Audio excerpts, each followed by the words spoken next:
A luz branca da sala cirúrgica parecia não pertencer ao mundo dos vivos. Ela caía sobre o rosto de Isabela Duarte com uma frieza impecável, fazendo sua pele úmida parecer quase translúcida, enquanto o som dos monitores marcava um ritmo desigual, ora firme, ora assustadoramente frágil. Aos 34 anos, ela havia enfrentado salas de reunião cheias de homens poderosos, auditorias hostis, ameaças veladas e traições corporativas, mas nada se comparava àquele instante em que seu corpo inteiro lutava para trazer 3 vidas ao mundo e continuar existindo. O ventre enorme, coberto por campos cirúrgicos, parecia separado dela, como se todo o sofrimento estivesse concentrado em uma parte de seu corpo que já não obedecia à vontade. Isabela tentava respirar, como a obstetra orientava, mas havia uma pressão no peito, uma névoa grossa por trás dos olhos e um medo silencioso que ela se recusava a deixar crescer. Ela pensava nos filhos, nos 3 pequenos corações que ouvira em exames sucessivos, cada um com seu ritmo particular, como se já anunciassem personalidades diferentes antes mesmo de abrirem os olhos. A doutora Sofia Mendes, de máscara azul e olhar firme, mantinha a voz baixa, porém carregada de urgência. Ela conhecia Isabela há anos, não como amiga íntima, mas como médica de uma paciente disciplinada, daquelas que liam todos os laudos, perguntavam sobre cada risco e jamais aceitavam explicações vagas. Naquela manhã, quando Isabela chegou ao hospital sentindo dores agudas antes do previsto, Sofia notou algo que não constava no prontuário digital. Havia uma alteração estranha na medicação registrada na madrugada. Uma autorização que Isabela jurava nunca ter dado. Isabela tentou perguntar novamente por Henrique, mas sua boca estava seca demais e o oxigênio parecia chegar tarde aos pulmões. O marido havia prometido estar ali. Na noite anterior, falara com voz ensaiada ao telefone, dizendo que uma reunião emergencial do conselho terminaria cedo e que ele chegaria antes da cesariana. Ela ouvira o ruído distante de taças e música abafada, mas não quis transformar suspeita em certeza. Naquele momento, enquanto uma contração de dor a atravessava, essa lembrança voltou como uma lâmina polida. Henrique Valença não estava no hospital. A 3 quilômetros dali, no terraço de um hotel histórico restaurado com dinheiro de patrocinadores ligados a Aurelion, ele ajustava a abotoadura de ouro diante de um espelho oval. O terno claro parecia desenhado para uma fotografia de revista, e o sorriso que ensaiava não carregava nenhuma sombra da esposa em trabalho de parto. Ao seu lado, Marina Canto observava o próprio reflexo, envolta em um vestido marfim discreto, o bastante para negar escândalo e luxuoso, o bastante para afirmar vitória. Marina não era ingênua, embora gostasse de parecer espontânea quando as câmeras estavam por perto. Como diretora de comunicação da Aurelion, conhecia o valor de cada gesto, cada ângulo, cada silêncio cuidadosamente distribuído. Sabia que a cerimônia daquela tarde não poderia ser chamada oficialmente de casamento sem provocar um desastre jurídico. Mas Henrique insistira em chamá-la de celebração de compromisso, uma promessa diante de amigos seletos. Para ela, o nome pouco importava. O que importava era que todos vissem Henrique escolhendo-a, enquanto Isabela desaparecia no esquecimento. Um assessor entrou discretamente no camarim improvisado e entregou a Henrique um celular com a tela acesa. Havia chamadas perdidas do hospital, mensagens de Sofia e uma notificação curta informando complicações graves no parto. Henrique leu sem alterar o rosto. Por um segundo, os dedos apertaram demais o aparelho, não por preocupação, mas por cálculo. Se Isabela sobrevivesse, haveria lágrimas públicas e um comunicado digno. Se não sobrevivesse, haveria luto, custódia, ações reorganizadas e uma história perfeita sobre um viúvo obrigado a proteger os recém-nascidos. Marina percebeu a mudança mínima em sua expressão e se aproximou. Quis perguntar se Isabela estava morrendo, mas conteve a frase porque até ela sabia que certas palavras, uma vez pronunciadas, tornavam uma pessoa menor diante de si mesma. Henrique bloqueou o celular, beijou-lhe a testa e disse que nada interromperia aquele dia. Marina sorriu, não porque acreditasse totalmente nele, mas porque precisava acreditar. A ambição, quando se disfarça de amor, Exige devoção cega a cada mentira que a sustenta. No hospital, uma enfermeira anunciou que o primeiro bebê estava próximo. Isabela sentiu lágrimas escorrerem para as têmporas, misturadas ao suor, e tentou erguer a cabeça. Sofia pediu que ela não se movesse. A sala inteira pareceu prender a respiração quando um choro pequeno, rouco e indignado rompeu o zumbido das máquinas. Isabela fechou os olhos por um instante, não para descansar, mas para gravar aquele som. Era o primeiro filho. Era uma vida que recusava o silêncio antes mesmo de conhecer qualquer injustiça. O segundo bebê veio com mais dificuldade. A pressão de Isabela caiu de forma brusca e uma movimentação rápida substituiu o controle aparente da equipe. Termos médicos cruzaram a sala como pássaros escuros. Sofia pediu sangue, chamou outro anestesista, exigiu revisão imediata das medicações. Isabela compreendeu apenas fragmentos, mas seu instinto, treinado em anos de auditoria, reconheceu uma falha em cadeia. Algo não era apenas azar clínico. Havia uma sequência errada, uma ordem indevida, um registro conveniente demais para ter surgido por acaso. Quando o segundo choro surgiu, mais fraco que o primeiro, Isabela tentou sorrir. Não conseguiu.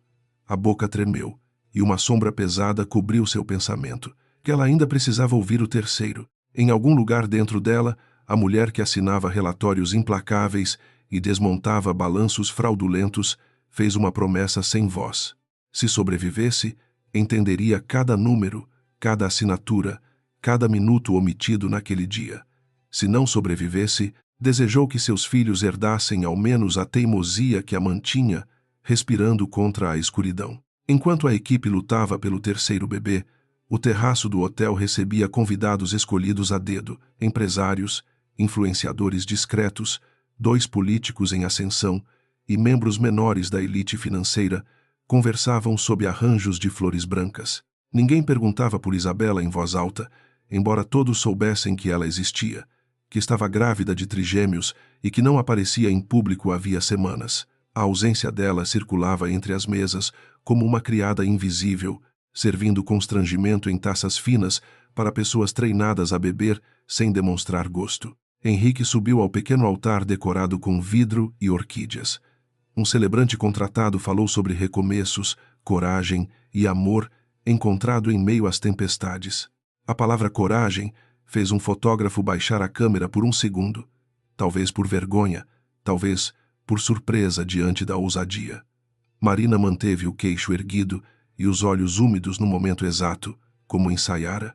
Henrique segurou-lhe as mãos com firmeza, mas sua mente estava em outro lugar, revisando percentuais de ações, cláusulas pré-nupciais antigas e a fragilidade legal de Isabela. No centro cirúrgico, o terceiro bebê nasceu sem chorar. O silêncio foi tão profundo que Isabela o sentiu como uma queda. Sofia tomou a criança com cuidado, passou-a à equipe neonatal e ordenou manobras com uma calma feroz. Isabela tentou chamar pelo filho, mas a anestesia e a perda de sangue a puxavam para baixo.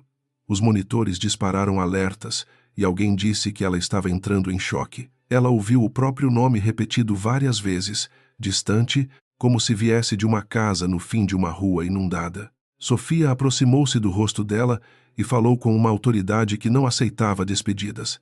Isabela, fique comigo. Seus filhos precisam de você. A frase atravessou a névoa com uma força inesperada.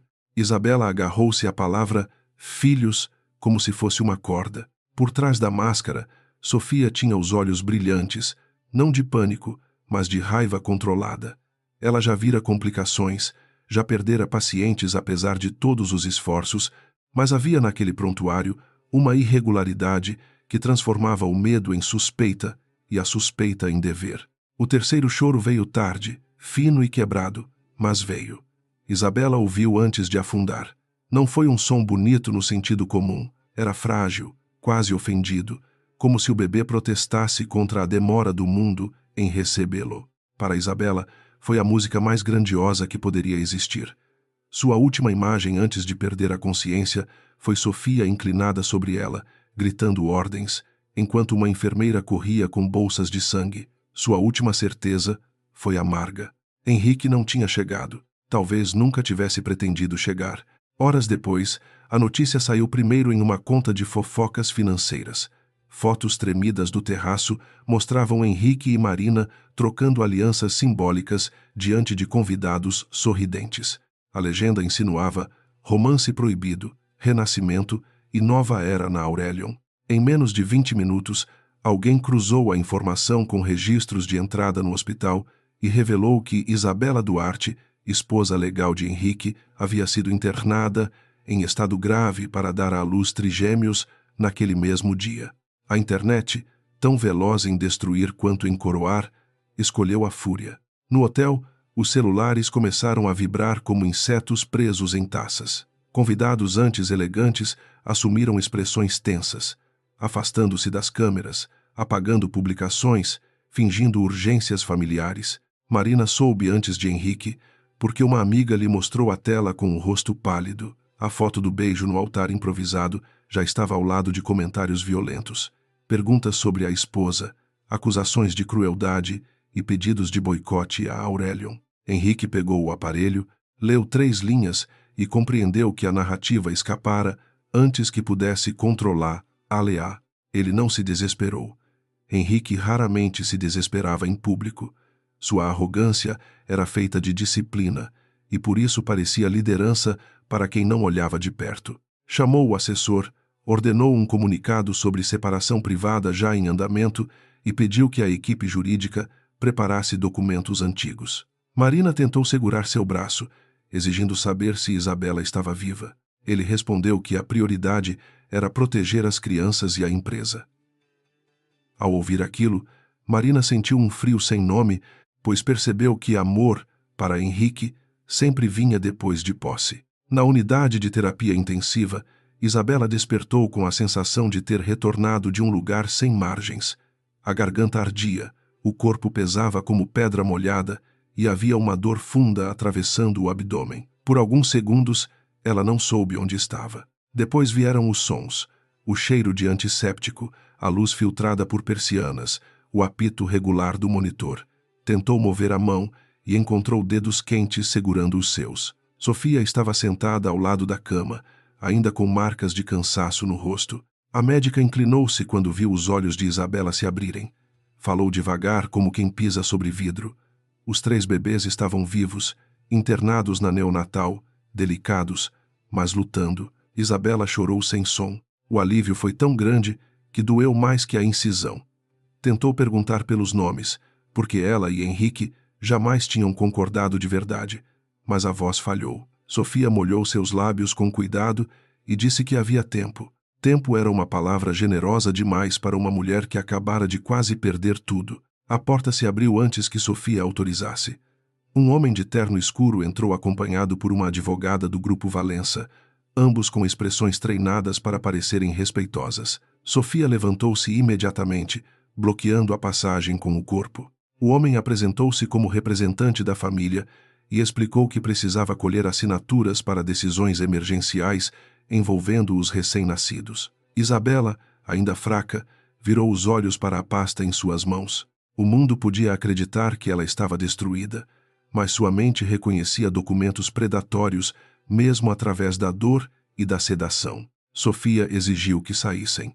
A advogada argumentou que Henrique autorizara o procedimento e que Isabela talvez não estivesse em condição de compreender a gravidade administrativa da situação. A palavra administrativa, dita diante de uma mulher recém-saída de choque hemorrágico, despertou em Isabela uma raiva tão limpa que clareou sua visão. Ela moveu os dedos, pedindo a pasta. Sofia hesitou, mas percebeu o olhar da paciente. Era o mesmo olhar de uma mulher que certa vez recusara alta antes de entender um exame ambíguo. Isabela queria ver. O representante aproximou-se, achando que a fragilidade física significava submissão. Isabela leu a primeira página com esforço, capturando trechos suficientes. Autorização temporária de gestão de bens em favor do cônjuge. Consentimento para decisões médicas e patrimoniais ligadas aos menores. Reconhecimento de incapacidade transitória. Era um pacote elegantemente redigido para transferir controle. Sua mão tremia, mas não por medo. Ela ergueu os olhos para a advogada e pronunciou uma única palavra, rouca. quase inaudível. Não. A advogada empalideceu. Sofia abriu a porta e chamou a segurança do hospital, ignorando os protestos. Antes de sair, o representante disse que Henrique estava apenas tentando proteger a família. Isabela fechou os olhos. Não por fraqueza, mas para não gastar energia respondendo. Proteger, na boca de Henrique, significava cercar, controlar, possuir. Quando a porta enfim se fechou, Sofia permaneceu calada por alguns instantes. Havia coisas demais para dizer, e nenhuma delas cabia facilmente em uma unidade de terapia intensiva. Mais tarde, Rafael Lins chegou ao hospital usando uma jaqueta simples sobre camisa social amarrotada, com a expressão de quem recebera uma notícia ruim e dirigira rápido demais. Ele não fazia parte da família, mas Sofia o chamara porque sabia que Isabela confiava nele mais do que em qualquer advogado ligado à alta sociedade.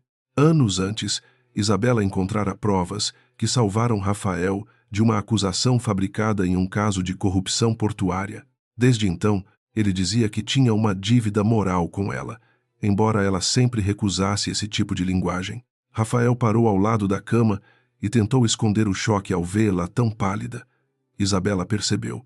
Mesmo fraca, ainda detestava Piedade. Com um esforço que lhe arrancou suor da testa, pediu que ele se aproximasse. Sofia explicou as irregularidades no prontuário, a tentativa de assinatura e a cerimônia de Henrique com Marina. Rafael ouviu sem interromper. Sua mandíbula endureceu, mas seus olhos permaneceram atentos.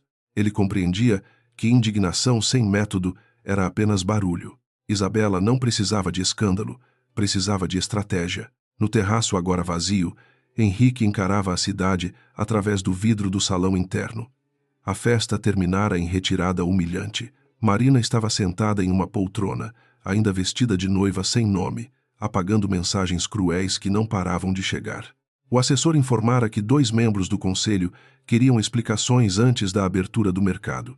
Henrique respondeu que Isabela estava instável, que a separação era antiga e que a cerimônia fora privada. Cada frase era plausível isoladamente. Juntas, porém, pareciam uma ponte construída sobre areia molhada. Marina perguntou se ele iria ao hospital. Henrique demorou a responder. Disse que sim, quando fosse útil. A sinceridade involuntária cortou mais que qualquer insulto. Marina o observou como se, pela primeira vez, enxergasse não o homem que a escolhera, mas o executivo que avaliava pessoas como ativos depreciáveis. Ainda assim, calou-se. Ela havia atravessado linhas demais para fingir inocência. Tinha aceitado encontros, presentes, promessas e mentiras sobre uma esposa fria, que supostamente só se importava com ações. Agora a esposa fria sangrava em uma cama. Isabela pediu para ver os filhos antes de dormir novamente, mas Sofia explicou que seu corpo precisava estabilizar. Em vez de insistir, ela solicitou os horários exatos dos nascimentos, os pesos, os estados clínicos e os nomes provisórios no sistema. Sofia sorriu com tristeza. Mesmo à beira do colapso, Isabela continuava montando uma linha do tempo. Rafael anotou tudo em silêncio. Quando Sofia mencionou a medicação registrada sem consentimento, Isabela abriu os olhos com uma intensidade que fez a médica se calar. Ali estava a primeira rachadura concreta. Ela pediu a Rafael que preservasse cópias externas de todos os documentos antes que o hospital cedesse a pressões. Pediu a Sofia que não confrontasse ninguém sozinha. Pediu que nenhum comunicado fosse emitido em seu nome. Cada frase custava fôlego, mas cada ordem recolocava um pedaço de sua autoridade no lugar. Rafael tentou dizer que ela precisava descansar. Isabela o encarou, e ele reconheceu a mulher que enfrentara presidentes de bancos sem elevar a voz. Descanso viria depois. Primeiro, ela precisava sobreviver ao que ainda não terminara. À meia-noite, Henrique finalmente chegou ao hospital, cercado por 2 seguranças e um advogado. Não trazia flores, nem culpa, nem pressa verdadeira. Caminhava pelos corredores como se a instituição fosse extensão de sua empresa, olhando enfermeiros com a impaciência de quem estava acostumado a portas abertas. Sofia interceptou-o antes da entrada da terapia intensiva. Ele tentou usar o tom grave de marido preocupado, perguntando pela esposa e pelos filhos. Sofia respondeu com formalidade clínica e informou que Isabela não receberia visitas sem autorização expressa. Henrique sorriu sem humor. Disse que era o pai das crianças e marido legal de Isabela. Sofia não recuou. Explicou que paternidade não anulava protocolos médicos e casamento não substituía consentimento de paciente consciente. O advogado deu um passo à frente, mas Rafael apareceu no corredor antes que ele falasse. Os dois homens se encararam com um reconhecimento antigo. Henrique lembrava de Rafael como um advogado inconveniente, ligado a causas que atrapalhavam negócios limpos demais para serem honestos. Rafael via Henrique como um homem perigoso por nunca parecer perigoso. A discussão permaneceu baixa, quase civilizada, e por isso mesmo mais ameaçadora. Henrique afirmou que Isabela estava sendo manipulada em estado vulnerável. Rafael respondeu que qualquer tentativa de colher a assinatura, sem plena capacidade, seria tratada como coerção. Sofia acrescentou que o prontuário seria auditado internamente. Pela primeira vez naquela noite, um traço de irritação atravessou o rosto de Henrique. Ele não gostava da palavra auditoria, quando não controlava quem auditava. Prometeu voltar com ordem judicial. Virou-se e saiu sem olhar pela porta de vidro atrás da qual Isabela repousava. Do lado de dentro, Isabela estava acordada. Não ouvira todas as palavras, mas reconhecera a silhueta do marido no corredor e a postura de quem não vinha pedir perdão. Uma enfermeira ajustou o soro e tentou confortá-la, dizendo que tudo ficaria bem. Isabela não respondeu. Tudo não ficaria bem por bondade do destino. Ficaria talvez se ela conseguisse transformar dor em prova, abandono em testemunho e humilhação pública em força jurídica. Ela não queria vingança cega. Queria que cada ato de Henrique encontrasse seu próprio peso. Ao amanhecer, Sofia conseguiu autorização para que Isabela visse os bebês por vídeo seguro da neonatal. A tela pequena foi colocada diante dela com cuidado. 3 corpos minúsculos dormiam em incubadoras separadas, envoltos por tubos, sensores e cobertores delicados. O primeiro mexia os dedos como se discutisse com o ar. A segunda parecia tranquila, com a boca pequena entreaberta. O terceiro, menor, mantinha o peito subindo e descendo em esforço persistente. Isabela levou a mão livre à tela, sem tocar de verdade, e finalmente permitiu que a ternura a quebrasse. Ela escolheu os nomes ali, sem Henrique, sem conselhos, sem a aprovação de uma família que confundia tradição com posse. Tomás, porque o primeiro chorara como alguém que exigia respostas. Helena, porque a segunda trouxera uma calma luminosa em meio ao caos.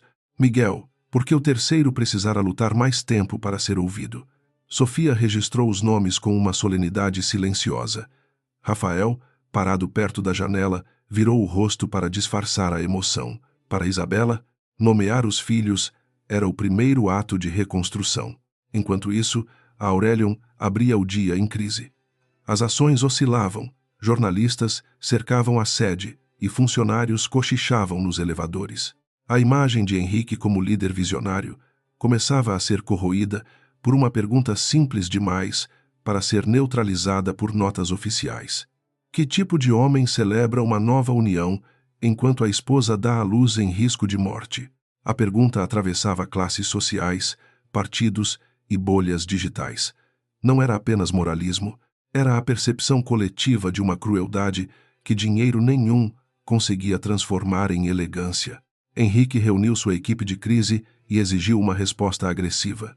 Queria divulgar que ele e Isabela já viviam separados, que ela recusava contato havia meses, que Marina fora injustamente atacada. Um consultor sugeriu cautela por causa dos bebês. Henrique bateu a mão na mesa, não com força vulgar, mas o suficiente para silenciar todos. Disse que reputação se defendia no primeiro dia ou se perdia para sempre.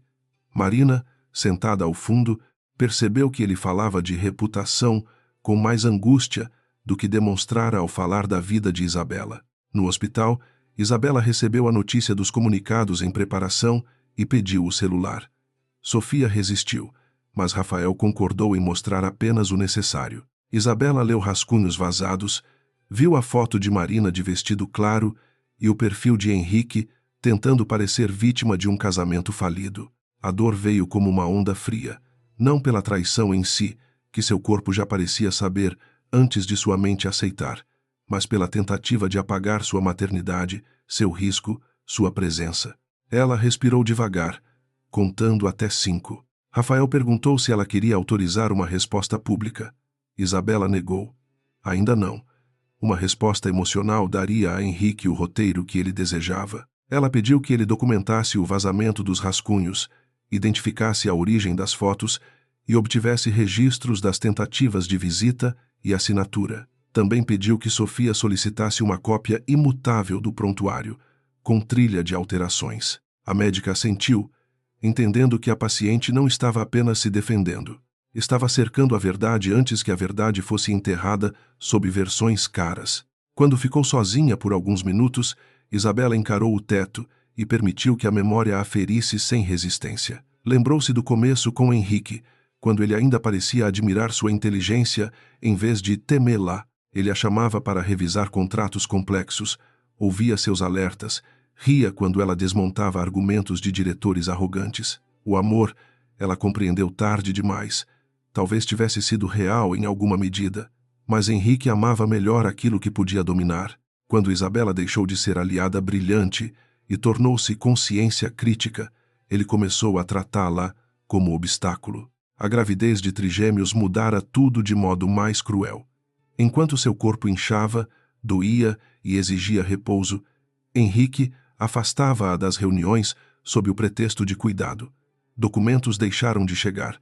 Senhas foram atualizadas sem aviso. Marina passou a acompanhá-lo em viagens, eventos e entrevistas. Isabela percebeu cada movimento, mas a gestação de alto risco impunha limites concretos. Ela decidiu esperar o parto para agir. Henrique, mais impaciente e mais arrogante, decidiu agir antes. Agora o tabuleiro estava manchado de sangue, e isso alterava todas as regras. No fim da tarde, Rafael trouxe a primeira informação confirmada. A autorização de medicação registrada na madrugada partira de um terminal administrativo, não do login de Sofia nem da equipe direta. Havia também uma solicitação de cópia de documentos pessoais de Isabela, feita por alguém ligado ao escritório jurídico da família Valença. Nada ainda bastava para acusar Henrique formalmente, mas o padrão surgia. Isabela ouviu em silêncio.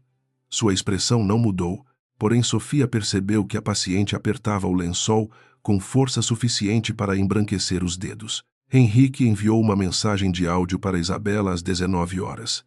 A voz vinha baixa, controlada, quase íntima. Dizia que lamentava não ter chegado a tempo, que a situação fora distorcida, que ambos precisavam pensar nas crianças. Pedia que ela não se deixasse influenciar por oportunistas. No final, acrescentava que uma guerra pública destruiria todos. Isabela ouviu uma vez. Depois, pediu a Rafael que salvasse o arquivo, registrasse o horário e não respondesse. O silêncio dela não era fraqueza. Era uma sala fechada, onde ele ainda não podia entrar. Naquela noite, a chuva começou a bater nas janelas do hospital, espalhando reflexos sobre o piso encerado. Isabela dormiu pouco, acordando a cada ruído, cada lembrança, cada fisgada do corpo costurado. Em um desses despertares, pediu que Sofia a levasse até a neonatal assim que fosse clinicamente possível. Sofia prometeu tentar pela manhã. Isabela virou o rosto para a janela escura. Em algum ponto da cidade, Henrique ainda calculava. Marina talvez chorasse pelo escândalo ou pela própria queda. Os filhos dela respiravam em incubadoras, pequenos e invencíveis. Antes de fechar os olhos, Isabela compreendeu que a vida que conhecera havia terminado na mesa de cirurgia. A esposa que esperava por Henrique, mesmo desconfiando de sua ausência, não existia mais. Em seu lugar havia uma mãe ferida, uma estrategista desperta e uma mulher que já atravessara a fronteira entre medo e lucidez. Ela não gritaria para provar dor, não imploraria reconhecimento, não disputaria com Marina o amor de um homem vazio. Lutaria pelos filhos, pela própria história e pela verdade que Henrique acreditava poder comprar. Na manhã seguinte, Isabela foi levada à neonatal em uma cadeira de rodas, com o corpo ainda pesado e a pele marcada por uma palidez que a iluminação suave do corredor não conseguia perdoar. Sofia caminhava ao lado dela, observando cada sinal de dor escondida atrás do rosto imóvel. Rafael vinha alguns passos atrás, segurando uma pasta fina, e o celular onde guardara cópias criptografadas dos primeiros registros. Nenhum deles falou muito. Havia uma reverência silenciosa naquele trajeto, como se cada metro entre a terapia intensiva e as incubadoras fosse parte de uma travessia sagrada. Ao ver Tomás, Helena e Miguel, separados por paredes transparentes, Isabela sentiu que o ar se partia dentro dela em 3 direções. Tomás mexia o punho com uma energia desproporcional ao tamanho minúsculo. Helena dormia com uma serenidade quase antiga, e Miguel parecia concentrado em continuar respirando, como se cada movimento do peito fosse uma decisão consciente. Isabela apoiou a mão no vidro da incubadora do menor e não chorou. As lágrimas vieram até os olhos, mas pararam ali, obedecendo a uma força que ela ainda não sabia de onde tirava. Sofia explicou os índices, os riscos e os progressos de cada bebê com uma delicadeza que não escondia a verdade. Isabela ouviu tudo, fazendo perguntas curtas, precisas, sem desperdiçar energia com pânico. Rafael percebeu que ela usava o mesmo método das auditorias mais difíceis. Primeiro, os fatos. Depois, as lacunas. Por fim, as responsabilidades. Quando a enfermeira-chefe se aproximou para verificar sensores, Isabela agradeceu pelo cuidado e perguntou seu nome. A mulher respondeu, Clara, baixando os olhos por um segundo a mais do que seria natural. Esse pequeno desvio bastou. Isabela não a pressionou ali, cercada por máquinas e recém-nascidos frágeis. Apenas guardou a reação como quem guarda um documento em uma gaveta mental. Clara tinha mãos competentes, mas um medo visível nos ombros. Sofia também notou, pois lançou à enfermeira um olhar rápido, não acusatório, e sim atento. Na saída da neonatal, Isabela pediu a Rafael que descobrisse a escala completa da madrugada do parto e os nomes de todos os funcionários que acessaram seu prontuário nas 48 horas anteriores. Rafael concordou, mas pediu que ela aceitasse uma regra. Nenhuma investigação valeria se seu corpo não resistisse. Isabela fechou os olhos, exausta pelo curto passeio, e respondeu que seu corpo já resistira ao pior. Ele não discutiu, porque sabia reconhecer uma verdade parcial. O pior físico talvez tivesse passado, mas Henrique Valença ainda estava inteiro, rico, influente e acostumado a transformar instituições em corredores particulares. Naquele momento, enquanto a cadeira de rodas retornava ao quarto, a guerra deixava de ser conjugal e se tornava sistêmica. Na sede da Aurelion, Henrique atravessou o saguão principal, sob olhares que fingiam respeito. Funcionários recolhiam conversas ao vê-lo passar, mas o silêncio dizia mais que insultos. O elevador privativo fechou-se diante dele e de Marina, que insistira em acompanhá-lo apesar da crise. Ela usava um taier escuro, maquiagem discreta e uma expressão profissional que quase convencia os distraídos. Henrique examinava relatórios no tablet, falando com advogados pelo fone.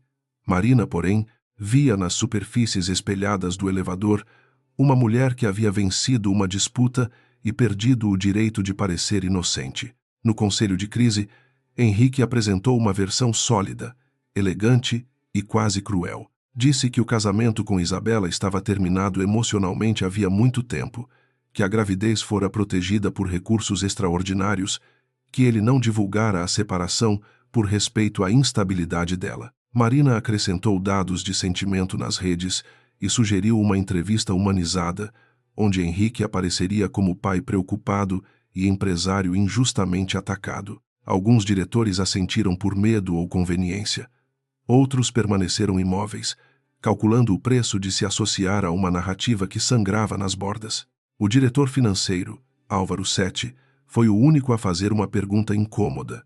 Quis saber se havia documentos assinados por Isabela autorizando o afastamento definitivo dela das decisões patrimoniais. Henrique olhou para ele com frieza. Disse que os documentos estavam em processamento e que a saúde dela exigia cautela. Álvaro entendeu o aviso escondido. Em uma empresa como a Aurelion, a palavra cautela podia significar prudência ou ameaça. Marina observou a troca e percebeu que havia camadas do plano de Henrique das quais ela jamais participara, embora servisse como rosto público dele. No hospital, Isabela recebeu alta da terapia intensiva, mas não do perigo. O novo quarto ficava em uma ala reservada, com vista para árvores estreitas balançando sob a chuva fina. Sofia reforçou a segurança do acesso, irritando a administração do hospital, que dependia de doações generosas da Fundação Valença.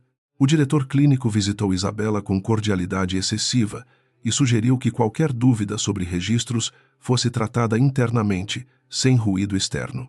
Isabela agradeceu, pediu cópia formal de tudo e sorriu com uma calma que fez o homem suar. Assim que ele saiu, Rafael colocou sobre a mesa uma primeira linha do tempo. Às 2h13 da madrugada, alguém acessara o prontuário de Isabela por um terminal administrativo. Às 2h20, uma medicação fora registrada como autorizada. Às 3h05, um pedido de documentação civil fora emitido ao setor jurídico externo. Às 7h40, Henrique confirmara presença no hotel para a cerimônia com Marina. Isabela leu em silêncio. A sequência não provava intenção homicida, mas provava preparação para a incapacidade. Para ela, era o começo. Sofia recusava-se a dizer em voz alta que alguém havia colocado Isabela em risco deliberadamente, porque medicina exigia rigor antes de acusação. Mesmo assim, sua postura mudara. Ela entrou com uma cópia impressa de exames e apontou inconsistências entre as dosagens registradas e os horários reais de administração. Uma enfermeira assinara uma checagem que, segundo a escala, ocorreu quando ela estava em outro andar. O nome era Clara Nogueira. Isabela lembrou dos olhos baixos na neonatal. Não havia triunfo nisso, apenas tristeza. Pessoas assustadas raramente mentem sozinhas. Ao entardecer, Clara pediu para falar com Sofia e acabou diante de Isabela por decisão própria. A enfermeira parecia mais jovem fora da rotina mecânica dos cuidados, com o cabelo preso de qualquer maneira e as mãos apertadas contra o uniforme. Disse que não queria prejudicar ninguém, repetindo a frase 2 vezes antes de conseguir avançar. Sofia fechou a porta. Rafael ficou junto à janela, sem interromper. Isabela, recostada nos travesseiros, não ofereceu ameaça nem consolo fácil. Apenas disse que a verdade era mais segura quando dita antes de ser comprada. Clara contou que, na madrugada do parto, recebera ordem de um supervisor para confirmar um registro já estava lançado. Disseram que era apenas correção administrativa, pois a paciente era importante e tudo precisava ficar impecável. Quando ela hesitou, lembraram que seu irmão fazia tratamento caro no próprio hospital, com descontos aprovados pela diretoria. Clara assinou. Depois viu a notícia da cerimônia, viu Isabela quase morrer e compreendeu que sua assinatura podia virar parte de uma máquina maior. Sua voz quebrou, mas ela não chorou. Talvez ainda não se permitisse esse luxo. Isabela ouviu cada palavra com atenção dolorosa. Poderia ter desprezado Clara, acusá-la de covardia, entregar sua culpa imediatamente. Em vez disso, perguntou quem dera a ordem. Clara mencionou o supervisor Mateus Arantes e uma ligação recebida por ele de alguém do jurídico Valença. Não ouviu o nome, mas viu o número salvo como escritório central. Rafael anotou sem demonstrar surpresa. Sofia perguntou se Clara aceitaria registrar depoimento formal. A enfermeira empalideceu. Isabela então falou com firmeza baixa. Ninguém seria salvo pela mentira, nem mesmo quem a mandou mentir. Naquela noite, Marina entrou pela primeira vez na dinastia doméstica dos Valença. A mansão onde Henrique vivera com Isabela ficava em uma rua arborizada, cercada por muros altos e câmeras discretas. Marina imaginara sentir prazer ao atravessar aquele portão como escolhida, mas a casa a recebeu com uma hostilidade silenciosa. Havia livros de Isabela no escritório, um casaco dela esquecido no encosto de uma cadeira, fotografias antigas em que Henrique sorria de modo menos calculado. Nada parecia abandonado. Tudo parecia interrompido, como uma frase cortada por violência. Dona Celeste, mãe de Henrique, aguardava na sala principal com pérolas no pescoço e desaprovação nos lábios. Não abraçou Marina. Disse apenas que o escândalo era inconveniente e que Henrique deveria ter esperado a morte social de Isabela antes de apresentar substituta. Marina sentiu o insulto, mas engoliu. Celeste não defendia Isabela por afeto, defendia a aparência de ordem. Para aquela família, a crueldade de Henrique não era o problema. O problema era ter sido visto. Marina compreendeu que entrara em um palácio onde ninguém condenava pecados, apenas erros de execução. Henrique chegou tarde e reuniu-se com a mãe no escritório. Marina ficou do lado de fora, ouvindo fragmentos através da porta mal fechada. Celeste perguntou sobre as ações de Isabela, sobre a cláusula de sucessão ligada aos filhos e sobre a possibilidade de declará-la temporariamente incapaz. Henrique respondeu que tudo dependia da cooperação do hospital e de uma avaliação psiquiátrica cuidadosa. Marina recuou um passo. Psiquiátrica. A palavra acendeu algo em sua memória. Meses antes, Henrique pedira que ela arquivasse mensagens emocionais de Isabela, dizendo que poderiam ser úteis. No hospital, Isabela descansava quando Rafael recebeu a confirmação de que Henrique solicitara consulta com um perito conhecido por laudos convenientes em disputas de família. A notícia não a surpreendeu. Ela respirou com cuidado, sentindo a incisão reclamar até mesmo de sua raiva. Sofia, cansada, sentou-se perto da cama e disse que, se Henrique tentasse pintá-la como instável, usaria o trauma do parto, a medicação e a exposição pública como argumentos. Isabela assentiu. Ele sempre preferira transformar vítimas em problemas administrativos. Agora faria isso com a mãe dos próprios filhos. Rafael sugeriu uma medida preventiva para proteger os bebês e impedir decisões unilaterais. Também propôs acionar discretamente uma juíza de plantão conhecida por não se impressionar com sobrenomes. Isabela autorizou. Não queria espetáculo, queria blindagem. Pediu ainda que Sofia registrasse formalmente seu estado de lucidez, com avaliação independente e acompanhamento psicológico escolhido fora da rede Valença. Cada camada importava. Henrique atacava por narrativas, documentos e reputação. Isabela responderia com fatos, testemunhas e uma arquitetura de proteção que ele só perceberia quando já estivesse dentro dela. Na madrugada, Marina caminhou pela casa sem sono. Entrou por engano no antigo quarto de Isabela, agora quase vazio, e encontrou uma caixa aberta sobre uma cômoda. Dentro havia sapatinhos de bebê separados por cores suaves, cartões escritos à mão e um caderno com listas meticulosas sobre exames, nomes, rotinas e riscos. Marina folheou uma página e viu uma frase sublinhada por Isabela. Não permitir que o medo decida por mim. A simplicidade daquela anotação a atingiu mais que qualquer acusação pública. Pela primeira vez, Marina imaginou Isabela não como rival, mas como mulher real. Henrique apareceu à porta e perguntou o que ela fazia ali. O tom dele não era ciumento, era territorial. Marina fechou o caderno depressa, sentindo-se surpreendida em crime íntimo. Disse que não conseguia dormir. Ele entrou, pegou a caixa e mandou uma empregada guardar tudo no depósito pela manhã. Marina perguntou se os bebês tinham nomes. Henrique respondeu que isso seria resolvido depois, como se nomes fossem pendências contratuais. Ela quis dizer que Isabela já devia tê-los nomeado. Não disse. Ainda estava aprendendo o preço de cada palavra naquela casa. No segundo dia após o parto, uma ordem judicial provisória garantiu que nenhuma decisão médica ou patrimonial envolvendo os bebês seria tomada sem ciência de Isabela e notificação de seu representante legal independente. Henrique recebeu a notícia durante uma reunião com investidores e quase deixou cair a caneta. Rafael havia sido mais rápido do que ele esperava. O juiz também determinara a preservação integral do prontuário, logs de acesso e imagens internas do hospital. A muralha começava a ganhar forma. Henrique sorriu para os investidores, mas por dentro sentiu a primeira rachadura real. A reação dele veio com precisão. Um portal econômico publicou matéria sugerindo que Isabela sempre fora uma executiva brilhante, porém emocionalmente rígida, e que a crise do parto teria agravado conflitos familiares antigos.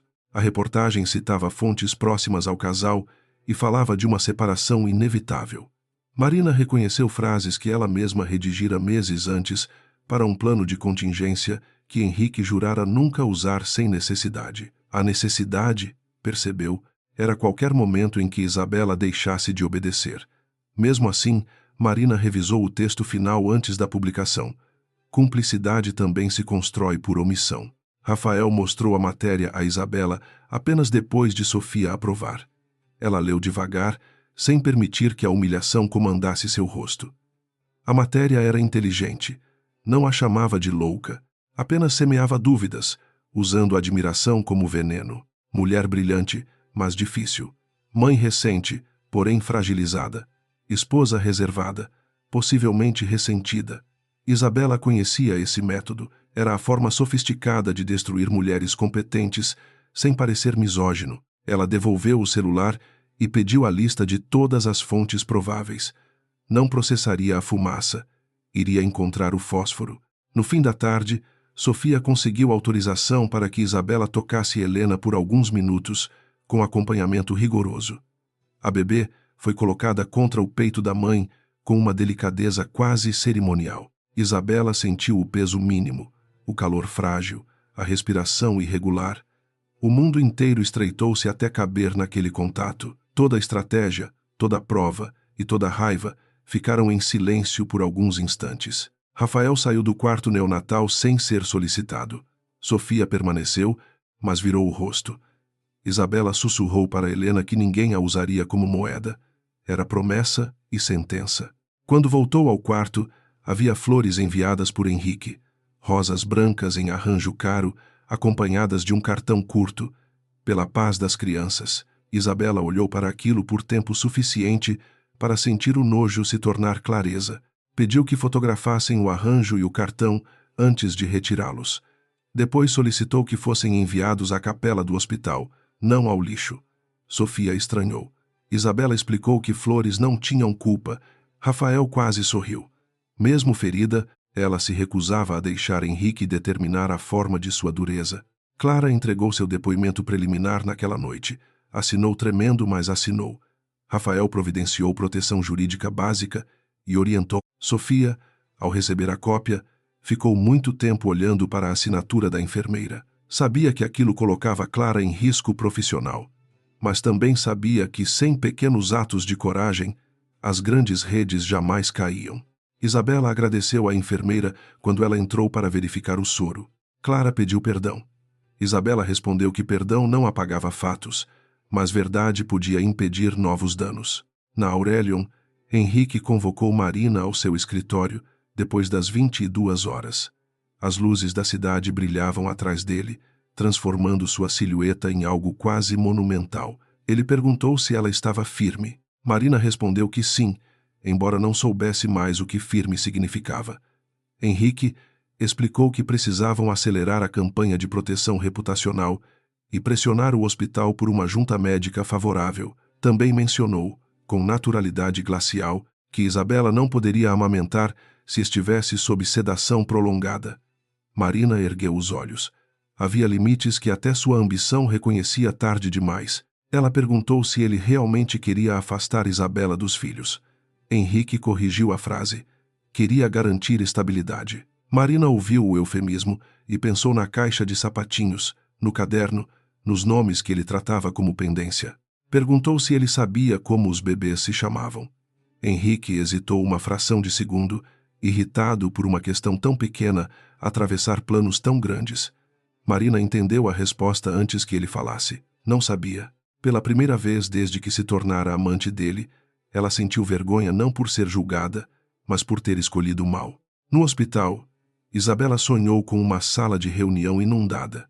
Papéis boiavam ao redor dela, enquanto 3 berços flutuavam no centro, afastando-se pouco a pouco. Henrique estava na margem, segurando uma caneta em vez de uma corda. Ela acordou sufocada, com dor e suor frio. Sofia foi chamada, examinou-a e concluiu que não havia nova emergência. Era trauma, corpo e mente tentando reorganizar o impossível. Isabela pediu desculpas por incomodar. Sofia segurou sua mão e disse que sobreviver não era incômodo. Essa frase ficou no quarto depois que a médica saiu. Ao amanhecer do 3º dia, Rafael trouxe uma notícia decisiva. Uma cópia espelhada do sistema do hospital confirmava que o terminal usado para alterar o prontuário ficava na sala administrativa, reservada a convênios especiais, e as câmeras do corredor mostravam Mateus Arantes entrando ali, minutos antes do registro. Também havia imagens de um mensageiro do escritório jurídico Valença, deixando um envelope na recepção da diretoria. A cadeia começava a aparecer. Isabela ouviu tudo com o rosto imóvel. Por dentro, porém, sentiu a primeira centelha de terreno firme sob os pés. Ela pediu que Rafael não divulgasse nada ainda. Henrique precisava acreditar que ainda controlava o ritmo. A pressa seria dele, não dela. Sofia discordou parcialmente, temendo que a demora permitisse destruição de provas. Rafael garantiu que as cópias essenciais já estavam preservadas fora do hospital. Isabela então pediu uma reunião discreta com 2 membros independentes do Conselho da Aurelion, pessoas que ainda respeitavam números mais do que favores. Rafael perguntou se ela tinha força para isso.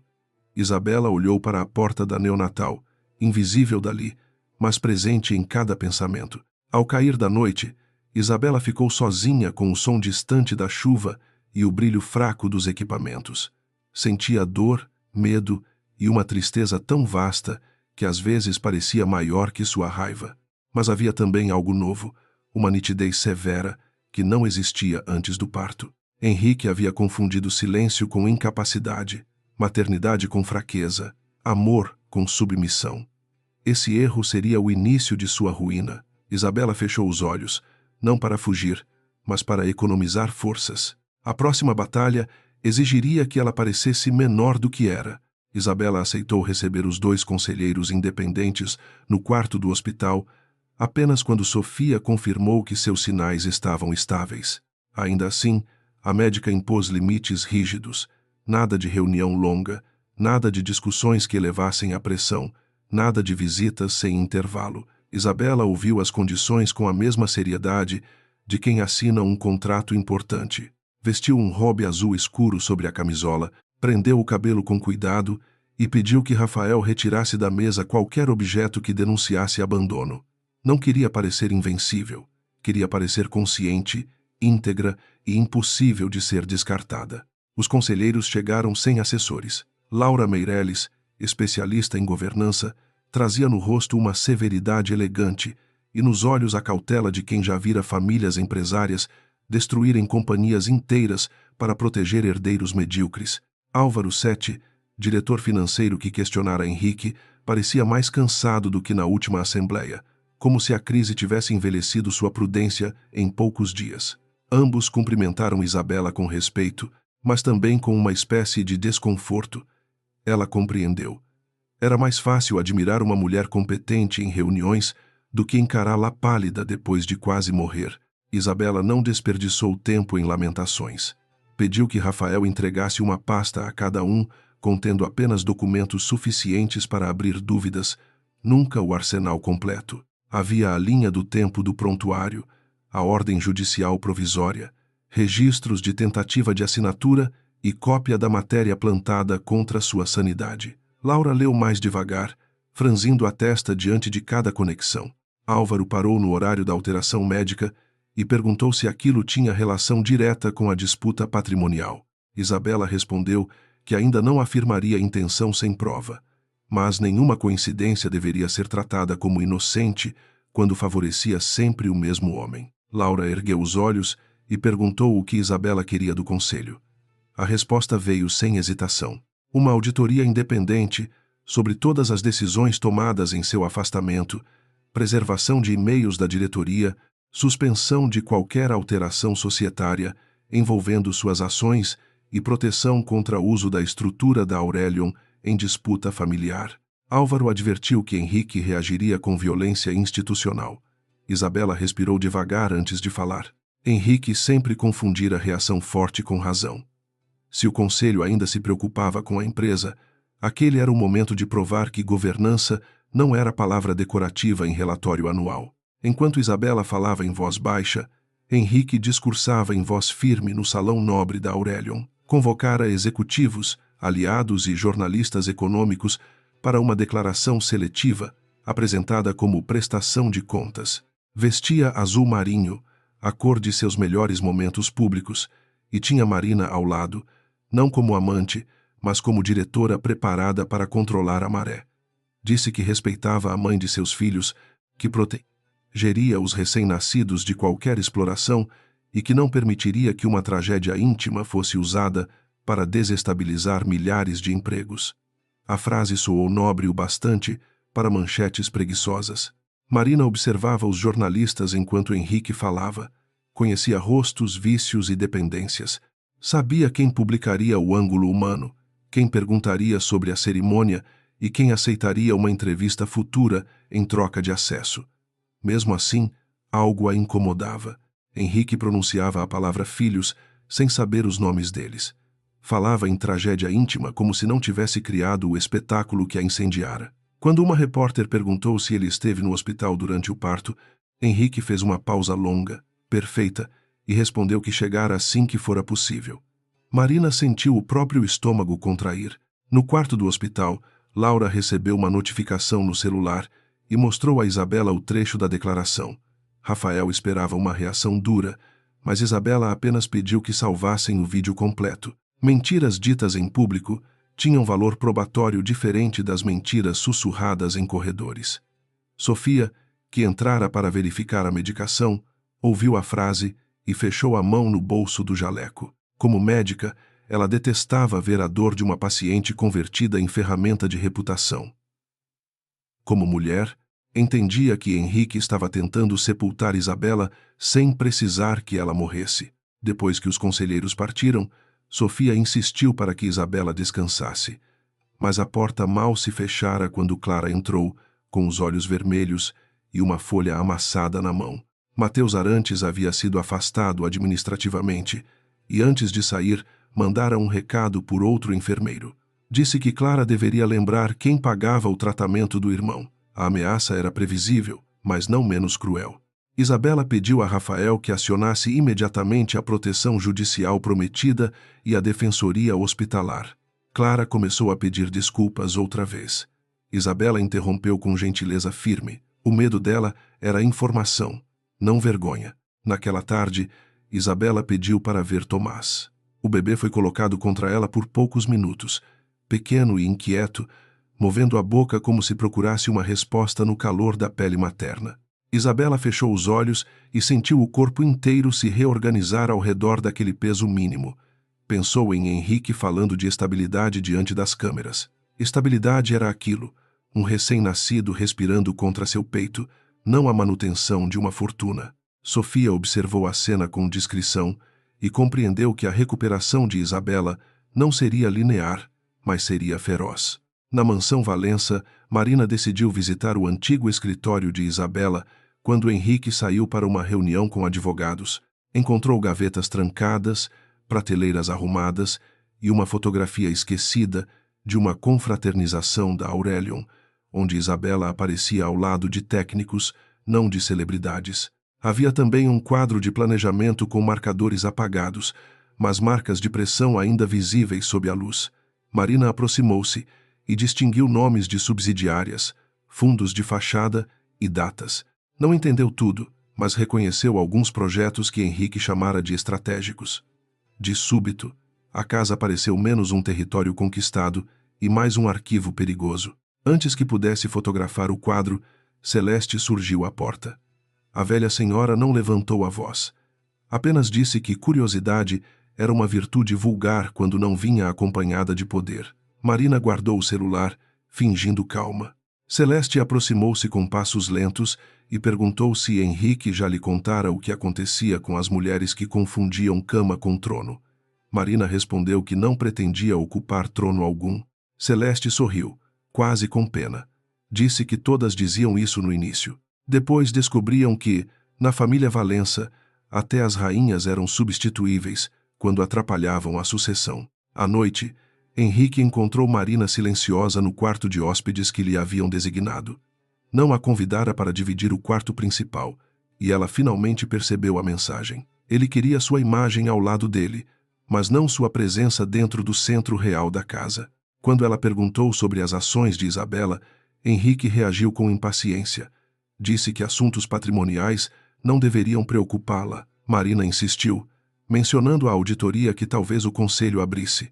O olhar dele mudou. Não foi fúria explícita, mas algo mais perigoso, uma porta se fechando. Ele perguntou quem havia falado com ela. Marina mentiu pela primeira vez para se proteger dele, não por ele. Disse que ouvira rumores no escritório de comunicação. Henrique aproximou-se e tocou seu rosto com delicadeza calculada. Falou que ela precisava confiar, que inimigos tentariam separá-los que Isabela era brilhante o bastante para manipular pessoas mesmo de uma cama de hospital. Marina quase acreditou, porque a voz dele conhecia os caminhos antigos de sua ambição. Mas a imagem do caderno de Isabela, dos sapatinhos e dos bebês sem nomes para o pai, mantinha uma resistência pequena e incômoda no fundo de sua consciência. Do outro lado da cidade, Rafael descobriu que a matéria contra Isabela havia sido intermediada por uma agência contratada pela própria Aurelion para gerenciamento de reputação. O contrato, assinado por Marina, tinha escopo genérico, mas os anexos de pauta revelavam expressões idênticas às publicadas. Ele mostrou a Isabela na manhã seguinte. Ela leu o nome de Marina com uma dor diferente, menos íntima que a traição de Henrique, mas igualmente humilhante. Marina não era apenas a outra mulher, era a arquiteta da narrativa que tentava transformar sua sobrevivência em inconveniente emocional. Rafael perguntou se deveria incluir Marina no primeiro pedido judicial. Isabela pensou por alguns segundos. Não, Marina era culpada, mas talvez ainda fosse vaidosa demais para perceber que também estava cercada. Henrique costumava sacrificar aliados antes de sacrificar a si mesmo.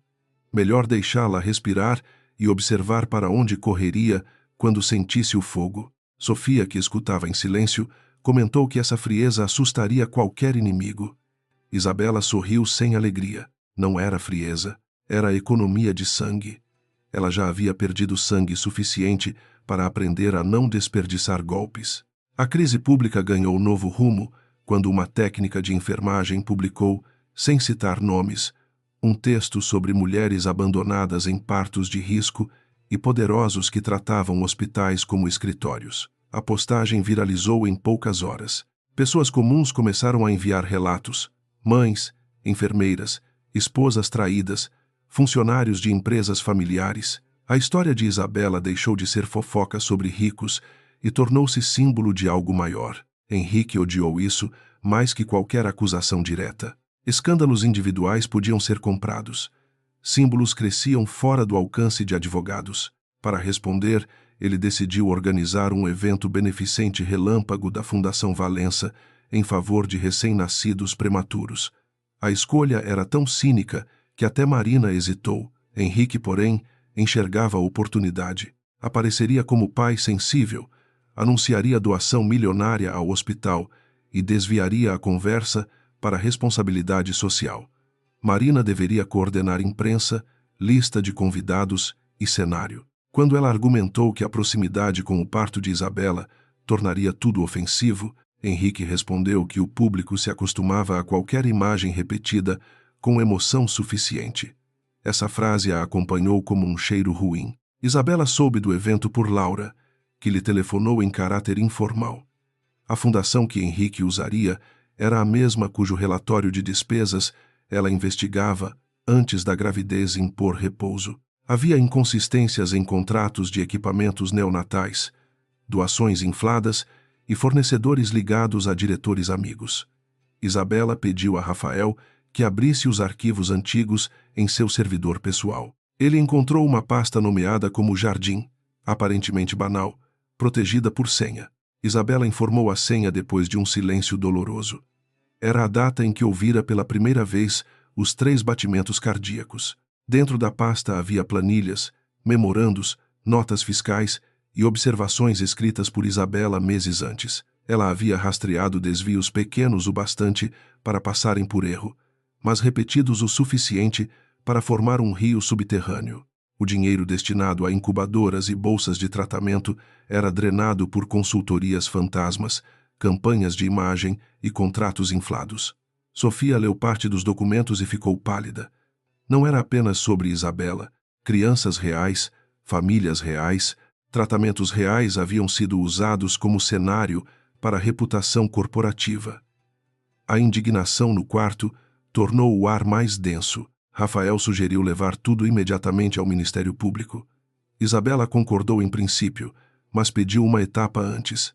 Henrique precisava subir ao palco segurando a própria mentira. Se os documentos aparecessem antes do evento, ele cancelaria, culparia subordinados e se esconderia atrás de investigação interna. Se falasse publicamente sobre a fundação, se usasse bebês prematuros como escudo, enquanto as provas estivessem preservadas, o impacto moral e jurídico seria maior. Sofia protestou que aquilo era arriscado. Isabela aceitou a crítica. Sim, era arriscado, mas Henrique construíra a vida explorando a pressa dos outros. Ela lhe daria tempo para se comprometer. O evento aconteceu em um auditório de vidro, com fotografias de recém-nascidos, projetadas em telas enormes e música suave ao fundo. Henrique subiu ao palco com Marina à direita e Celeste na primeira fileira. Falou de paternidade, esperança, responsabilidade e dor transformada em ação. Prometeu ampliar doações ao hospital onde os filhos estavam internados, sem dizer seus nomes. A plateia aplaudiu com prudência, sabendo que câmeras registravam cada gesto. Marina sorriu nos momentos previstos, mas suas mãos estavam frias. Quando Henrique falou que nenhuma criança deveria sofrer por disputas adultas, ela quase fechou os olhos. Então Isabela apareceu na transmissão remota, enviada a alguns membros do conselho, e por vazamento aparentemente acidental, replicada a jornalistas presentes. Não era um discurso público, era uma declaração formal de acionista, gravada no hospital, com autorização médica, na qual ela solicitava auditoria independente da Fundação Valença e preservação de todos os contratos ligados a equipamentos neonatais. Sua voz estava fraca, mas cada palavra caía com precisão. Ela não acusava Henrique diretamente. Apenas pedia transparência em nome das crianças que a Fundação dizia proteger, inclusive as que naquele momento lutavam em incubadoras. O auditório mudou de temperatura. Jornalistas levantaram celulares, conselheiros trocaram olhares e Henrique permaneceu imóvel por um segundo longo demais. Marina percebeu, com uma mistura de medo e admiração involuntária, que Isabela o atingira no único lugar onde ele não podia reagir sem parecer culpado. Se atacasse a própria esposa hospitalizada por pedir transparência sobre bebês prematuros, seria monstruoso. Se aceitasse a auditoria, abriria portas perigosas.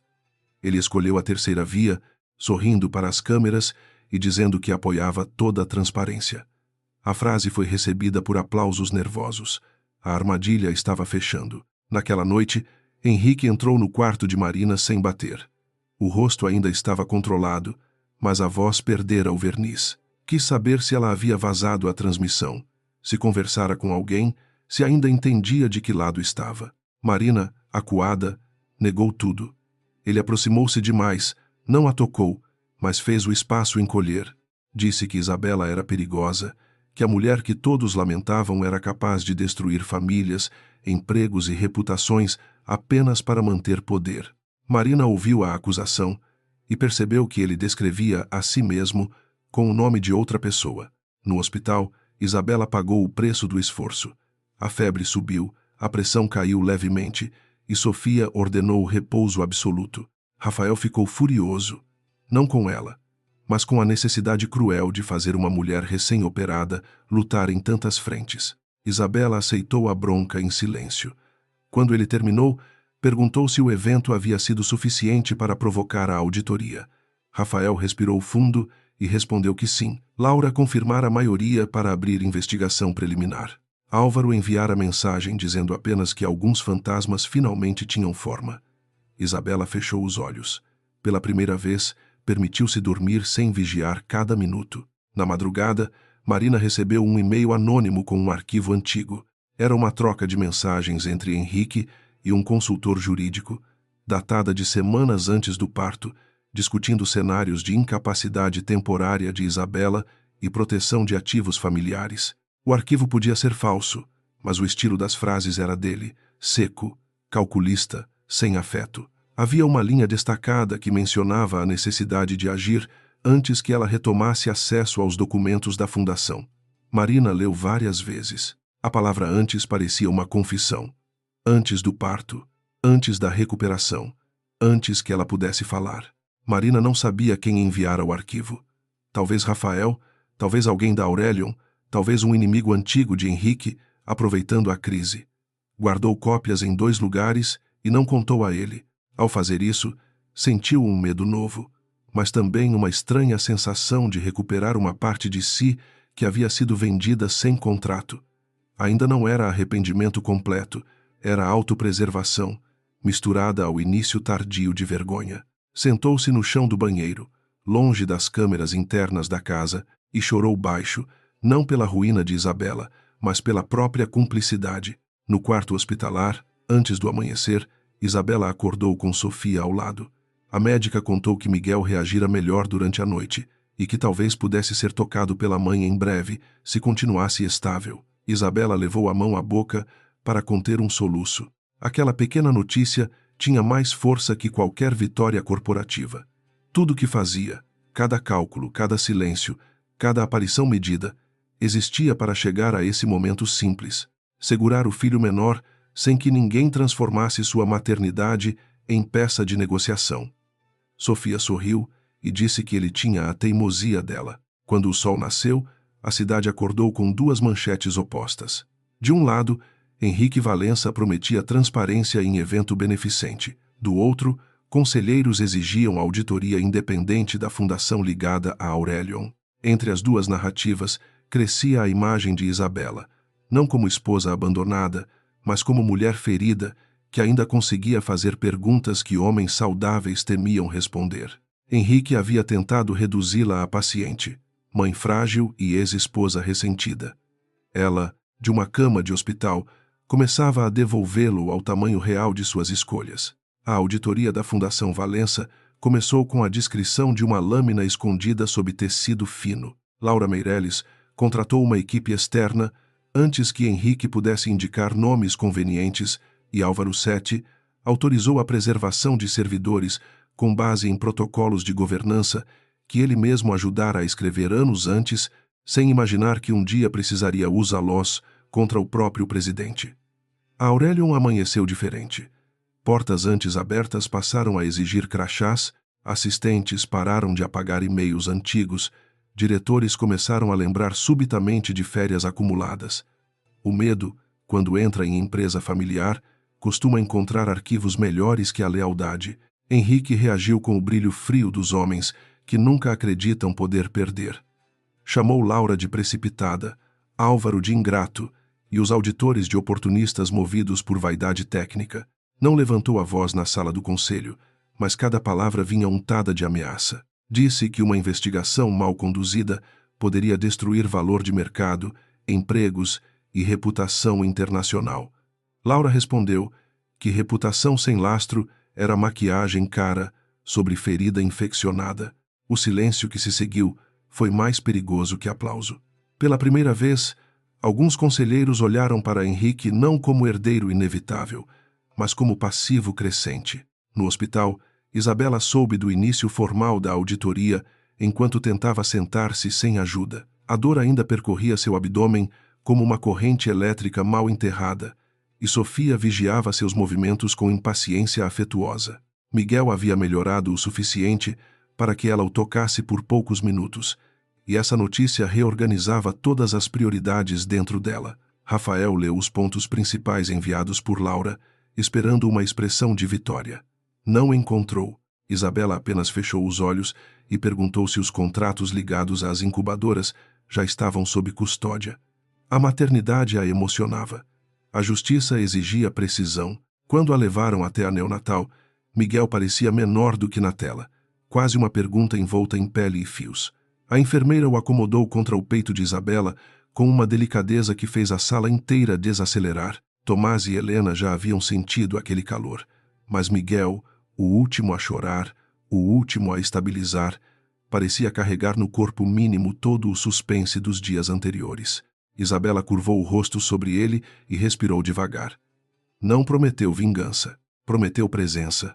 Para uma criança que quase fora transformada em argumento jurídico antes mesmo de abrir os olhos, presença era revolução suficiente. Sofia observava a cena com emoção contida, mas sua mente retornava aos exames, aos registros e à ameaça sobre Clara. O hospital, pressionado pela ordem judicial, fingia colaboração, porém diretores se reuniam a portas fechadas e advogados circulavam em corredores administrativos como sombras bem pagas.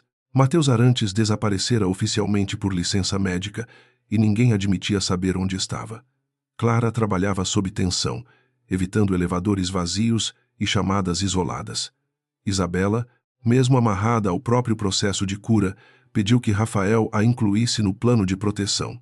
Uma testemunha assustada era alvo. Uma testemunha protegida era rachadura. Na mansão Valença, Marina já não dormia em paz. O arquivo anônimo permanecia salvo em locais diferentes, e cada vez que Henrique se aproximava, ela sentia o peso invisível daquela prova entre os dois. Ele não parecia notar sua distância no início, ocupado demais em reorganizar defesas.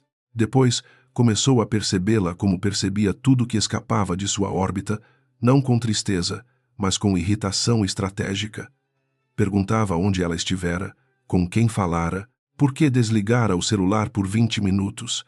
Marina respondia com mentiras pequenas, e cada mentira a afastava do papel de amante devotada para aproximá-la de algo mais perigoso, uma cúmplice em retirada. Celeste observava tudo com olhos antigos.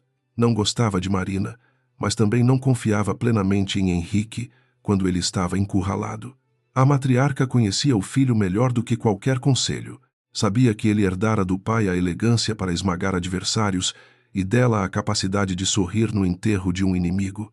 O que Henrique não herdara fora paciência para perder pouco a fim de preservar muito. Ele queria vencer inteiro, e esse desejo tornava homens brilhantes vulneráveis. Celeste, que passara a vida defendendo o nome Valença, começou a preparar sua própria saída honrosa. A primeira descoberta concreta da auditoria veio de um contrato de consultoria com a empresa Lumen Norte, responsável por campanhas de conscientização neonatal. O serviço era descrito em termos generosos, vídeos educativos, cartilhas, treinamento comunitário, mas os arquivos entregues eram pobres, repetidos e superfaturados. O endereço da empresa levava a uma sala vazia em prédio comercial, e o sócio administrador tinha ligação com um primo distante de Celeste. Álvaro enviou o resumo a Laura, que enviou a Rafael, que leu para Isabela no fim da tarde. Ela pediu a planilha completa. Rafael disse que era cedo demais. Isabela respondeu que tarde demais havia sido a mesa de cirurgia. Ao analisar os dados no tablet, com Sofia ameaçando encerrar a sessão a cada 10 minutos, Isabela encontrou o padrão que buscava. As notas fiscais da Lumen Norte aumentavam sempre nas semanas anteriores a eventos públicos da Fundação, especialmente quando Henrique precisava melhorar imagem após decisões impopulares da Aurelion. Parte do dinheiro parecia retornar por patrocínios indiretos a projetos de comunicação ligados à Marina. Isabela não comemorou. Marina havia lucrado com a máquina que agora a devorava, mas talvez nem soubesse a extensão. Henrique distribuía benefícios como quem coloca correntes de ouro em torno do pescoço alheio. Rafael queria usar essa ligação para pressionar Marina imediatamente. Isabela recusou. Pressionar uma pessoa em pânico podia fazê-la correr para o agressor que conhecia. Era preciso oferecer uma saída que parecesse menos humilhante que a permanência. Ela pediu que Rafael fizesse chegar a Marina, por via segura, uma mensagem sem ameaça explícita. Dizia apenas que documentos sobre a fundação seriam entregues às autoridades e que qualquer pessoa envolvida deveria procurar representação independente antes de assinar novas declarações. Rafael entendeu, não era misericórdia.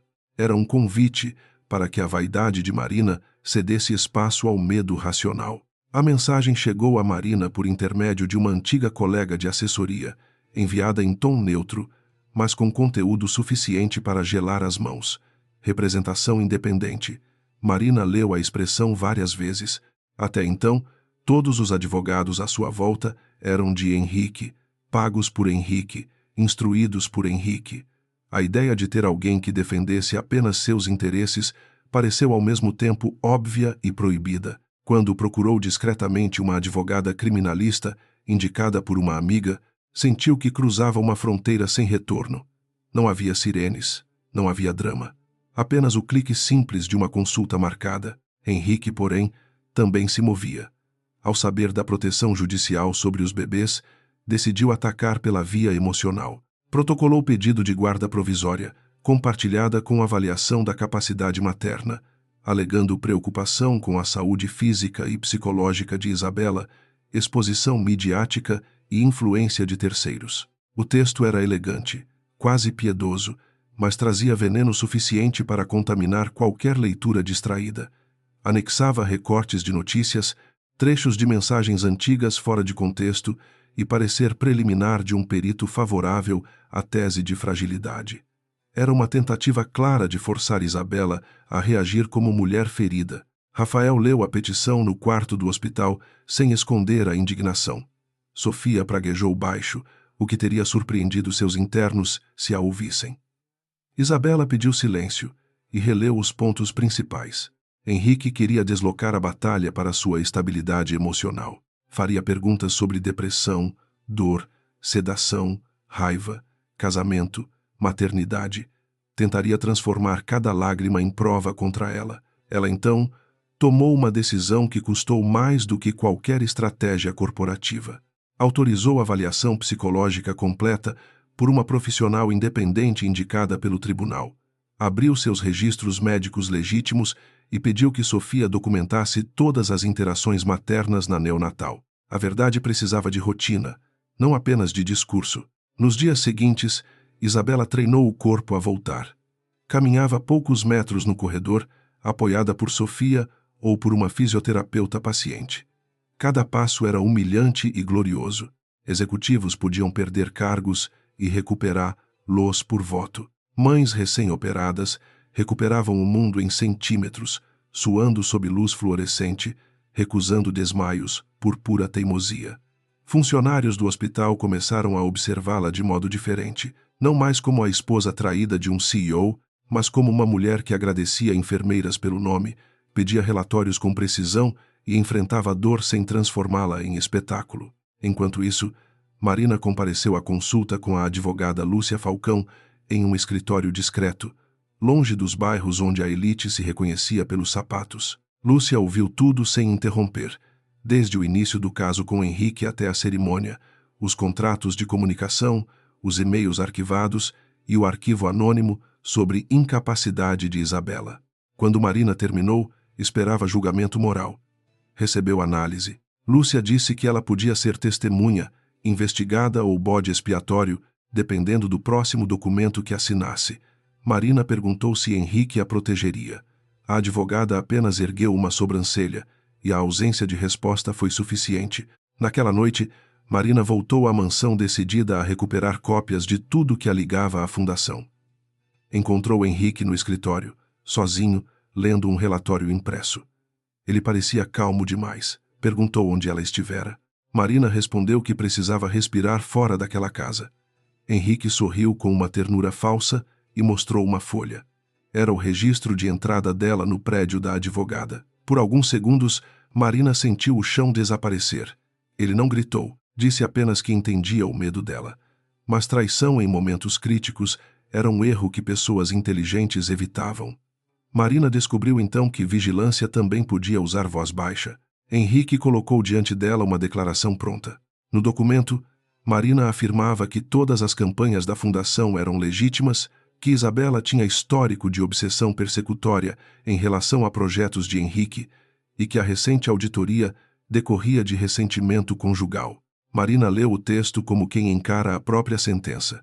Se assinasse, destruiria qualquer chance de recuo e talvez cometesse crime. Se recusasse, Henrique saberia que ela não era mais confiável. Celeste apareceu à porta antes que a escolha explodisse. Disse ao filho que advogados aguardavam na linha segura. A interrupção salvou Marina por minutos, não por compaixão. Quando ficou sozinha, Marina fotografou a declaração sem assinar e enviou à advogada. Depois apagou rastros com mãos trêmulas. Ao se olhar no espelho, viu que a mulher de vestido marfim do terraço parecia pertencer a outra vida, uma vida ridícula e cruel que ainda assim fora sua. Não se tornara boa de repente. Sabia disso, mas também sabia que Henrique pretendia usá-la como parede de contenção quando a enchente chegasse. O amor que ela imaginara possuir revelava-se uma sala sem portas, e sair exigiria quebrar algo, talvez a própria imagem. No hospital, Laura e Álvaro visitaram Isabela novamente, desta vez com rostos mais graves. A auditoria encontrara ligações entre Lumen Norte, despesas de eventos e pagamentos indiretos a uma consultoria de reputação usada para plantar matérias. Também havia indícios de que recursos da fundação financiavam favores políticos em troca de facilidades regulatórias para a Aurelion. A rede era maior que um escândalo familiar. Isabela ouviu cada detalhe sem interromper. Quando Laura perguntou se ela estava preparada para entregar tudo às autoridades, Isabela olhou para as incubadoras visíveis em uma tela ao lado da cama. Disse que preparação era luxo, necessidade bastava. Henrique tentou antecipar o desastre com uma visita judicialmente autorizada aos bebês. Chegou ao hospital acompanhado de fotógrafo particular, que foi barrado pela segurança antes mesmo de alcançar a ala neonatal. A cena quase terminou em confronto. Henrique alegou direito paterno, imagem institucional e perseguição. Sofia apareceu com o protocolo na mão e informou que qualquer visita seria sem câmeras, sem equipe e acompanhada por profissionais. Ele aceitou porque recusar pareceria pior. Ao entrar na neonatal, viu os 3 filhos pela primeira vez: Tomás, Helena e Miguel. Precisou ler os nomes nas placas. A vergonha não veio. Veio irritação por ter sido surpreendido. Isabela estava em uma cadeira próxima, autorizada a permanecer durante parte da visita.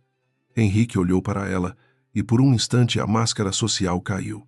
Não havia amor naquele olhar, nem remorso. Havia acusação, como se ela tivesse cometido a grosseria de sobreviver contra os planos dele.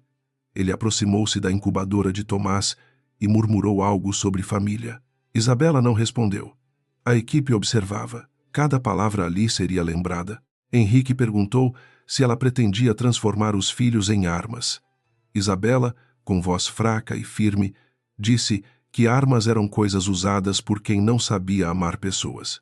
A frase atingiu mais Sofia do que Henrique, porque Henrique não permitia que frases o atravessassem em público. Ele sorriu, inclinou-se para parecer um pai emocionado e tentou tocar Helena sem aguardar orientação. A enfermeira o corrigiu com educação técnica. O constrangimento foi pequeno, mas para ele pareceu insuportável. Estava acostumado a comandar salas inteiras, não a pedir permissão para encostar na própria filha. Isabela observou, compreendendo algo essencial. Henrique não queria os bebês como filhos. Queria-os como extensão de autoridade. Quando a autoridade encontrava limite, seu afeto evaporava. Após a visita, Henrique enviou nova petição dizendo que fora tratado com hostilidade e que a equipe médica estava claramente alinhada a Isabela. Rafael recebeu o documento com um riso seco. Sofia, incluída de forma velada, considerou processá-lo pessoalmente. Isabela pediu calma. Quanto mais Henrique atacava profissionais respeitados, mais estreita ficava sua narrativa de pai preocupado. Homens como ele precisavam que todos parecessem irracionais. Para sustentar a própria centralidade, era preciso deixá-lo ampliar o círculo de ofendidos até ficar sozinho no meio dele. A virada veio de onde Henrique menos esperava. Mateus Arantes, o supervisor desaparecido, procurou Rafael por intermédio de Clara. Estava escondido em casa de parentes, apavorado depois de descobrir que seria culpado sozinho pelas alterações no prontuário. Em uma conversa gravada com assistência jurídica, admitiu ter recebido orientação de um diretor administrativo do hospital após contato com o escritório Valença. Disse que não sabia que Isabela quase morreria, acreditava tratar-se de preparação para eventual incapacidade. A desculpa era moralmente fraca, mas juridicamente explosiva. A cadeia subia mais um degrau. Rafael levou o depoimento a Isabela no mesmo dia em que ela conseguiu ficar de pé diante das incubadoras, sem cadeira por quase 1 minuto. A coincidência deu à notícia uma força simbólica que nenhum deles comentou. Sofia chorou discretamente no corredor, fingindo alergia. Isabela ouviu a gravação apenas uma vez. A voz de Mateus tremia, repetindo que seguiu ordens, que não queria prejudicar a paciente, que todos diziam ser vontade da família, vontade da família. Isabela sentiu um cansaço antigo. Em famílias poderosas, essa expressão costumava lavar mãos sujas com água de sobrenome. As provas foram entregues ao Ministério Público com pedido de sigilo inicial. Mas sigilos em crises grandes têm bordas frágeis.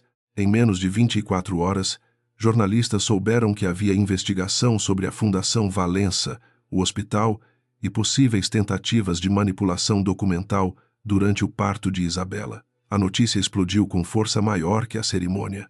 Agora não era apenas adultério moralmente repugnante. Era possível abuso de poder contra uma mulher em situação médica extrema e desvio de recursos destinados a recém-nascidos. A opinião pública deixou a fúria e entrou em exigência. Henrique convocou Marina no escritório e finalmente perdeu a suavidade. Acusou-a de vazamentos, ingratidão e incompetência. Disse que a tirara da mediocridade e lhe dera mundo, acesso, nome. Marina, tremendo, respondeu que ele lhe dera também uma corda no pescoço. A frase saiu antes que ela calculasse. Henrique parou. O silêncio ficou pesado.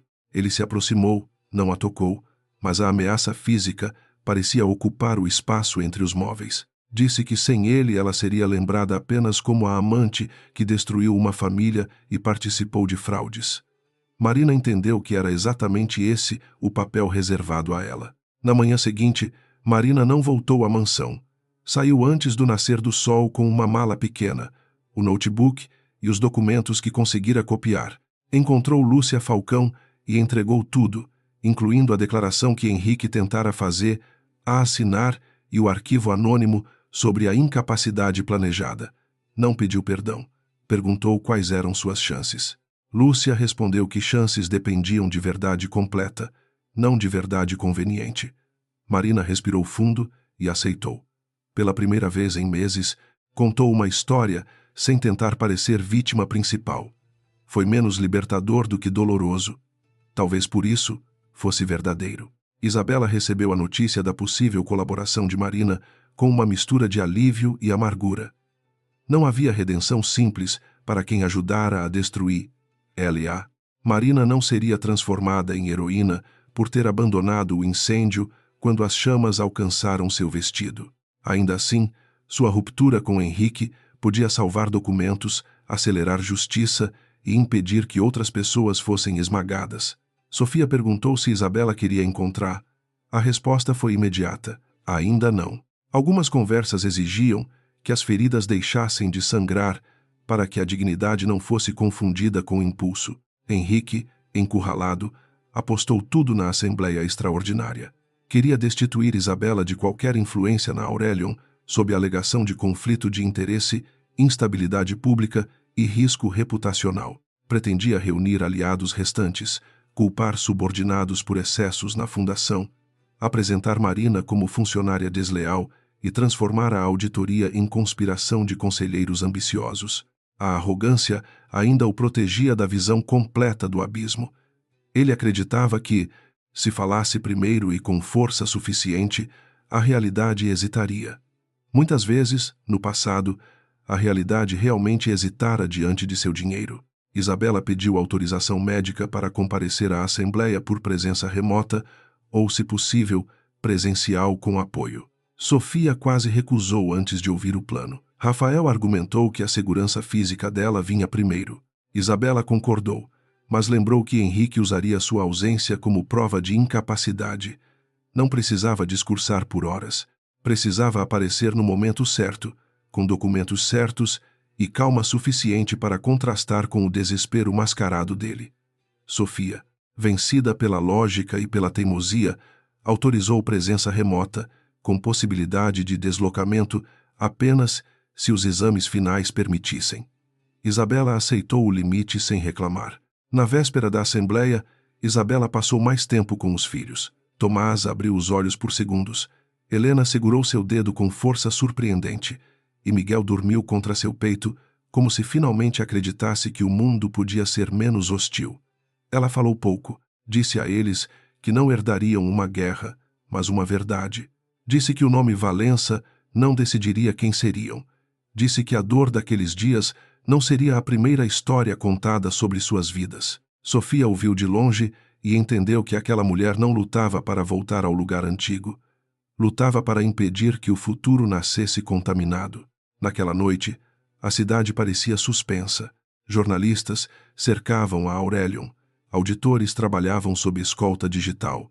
Advogados trocavam petições até a madrugada e Henrique permanecia diante da janela do escritório, preparando sua última encenação de controle. Marina, em local reservado, revisava seu depoimento com Lúcia, enfrentando a própria assinatura em documentos que agora a envergonhavam. Rafael organizava provas em ordem de impacto, não de descoberta. Sofia verificava exames de Isabela com o rigor de quem protegia mais que uma paciente.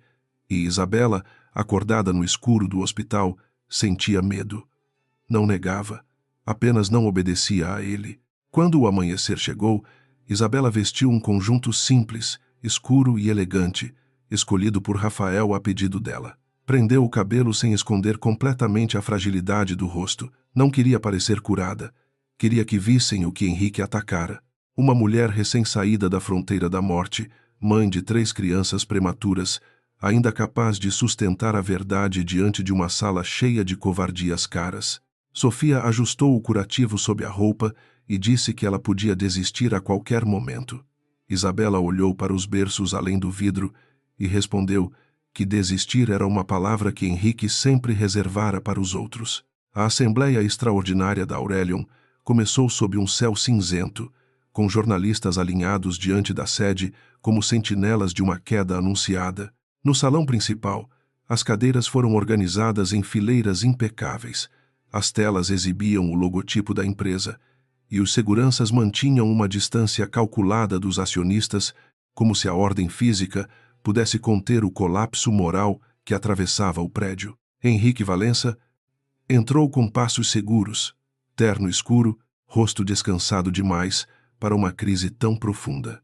Ele cumprimentou aliados, ignorou adversários e subiu ao púlpito como quem ainda acreditava que presença bastava para transformar culpa em autoridade. Laura Meireles ocupava uma das primeiras mesas com expressão impassível. Álvaro Sete mantinha diante de si uma pasta grossa e uma caneta alinhada com precisão quase militar.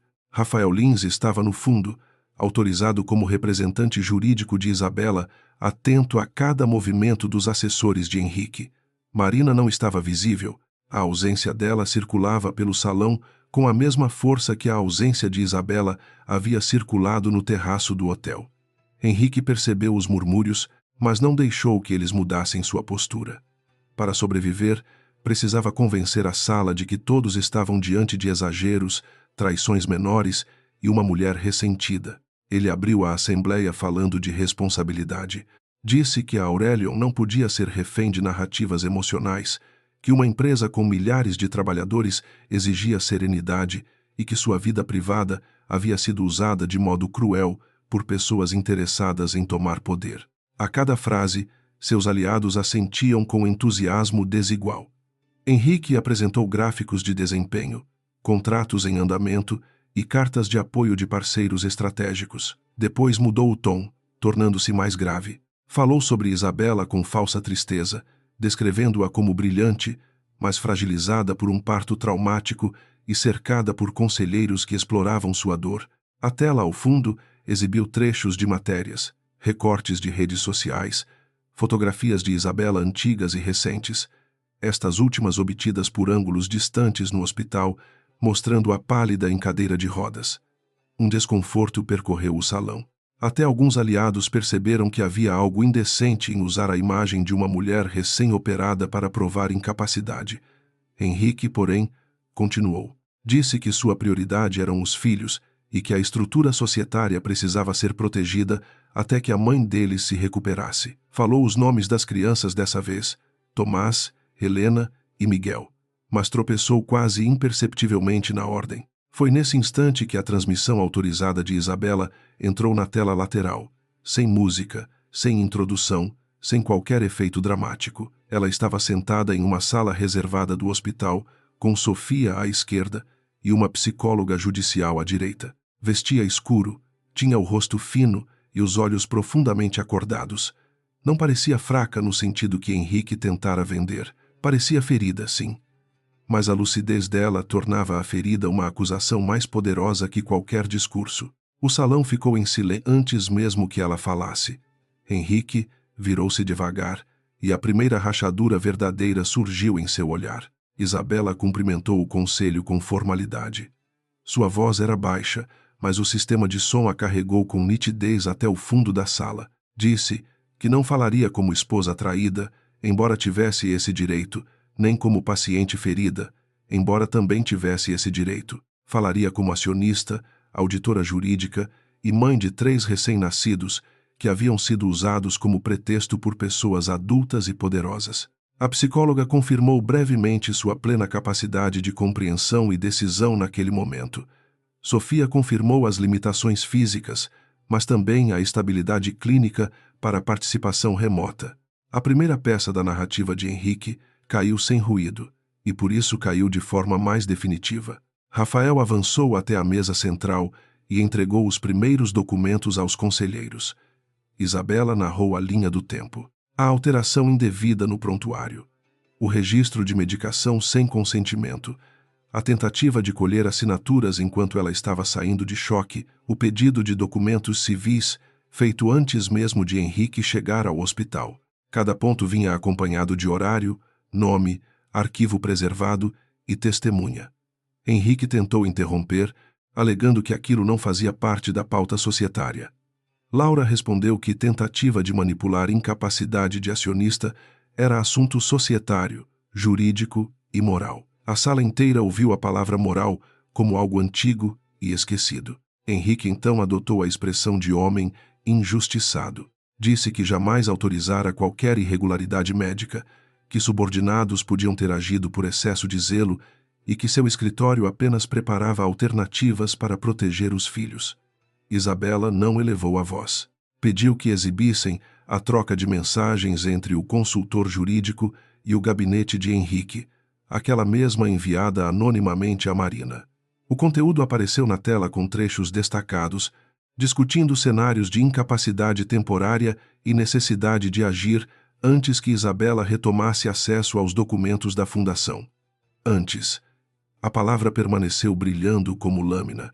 Um murmúrio mais forte percorreu os acionistas. Henrique encarou a tela, depois Rafael, depois Laura.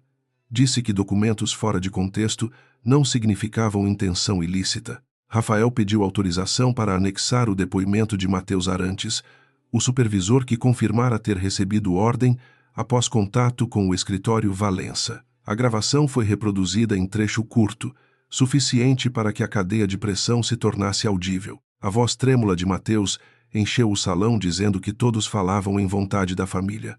Alguns conselheiros desviaram os olhos. Outros encararam Henrique como se enfim percebessem que o sobrenome, repetido tantas vezes, tinha sido usado como senha para a violência administrativa. A defesa de Henrique começou a mudar de forma. Já não era negação elegante. Tornou-se ataque.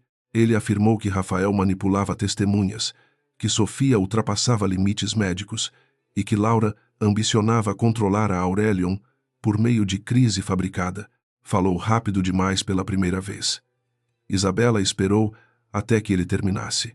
Depois, pediu que passassem ao segundo conjunto de documentos, os contratos da Fundação Valença. A tela exibiu a Lumen Norte, os pagamentos inflados, as entregas inexistentes, os vínculos indiretos com campanhas de reputação e a transferência de valores para consultorias ligadas à comunicação corporativa. O escândalo deixou de caber na vida privada. Álvaro tomou a palavra com voz pesada.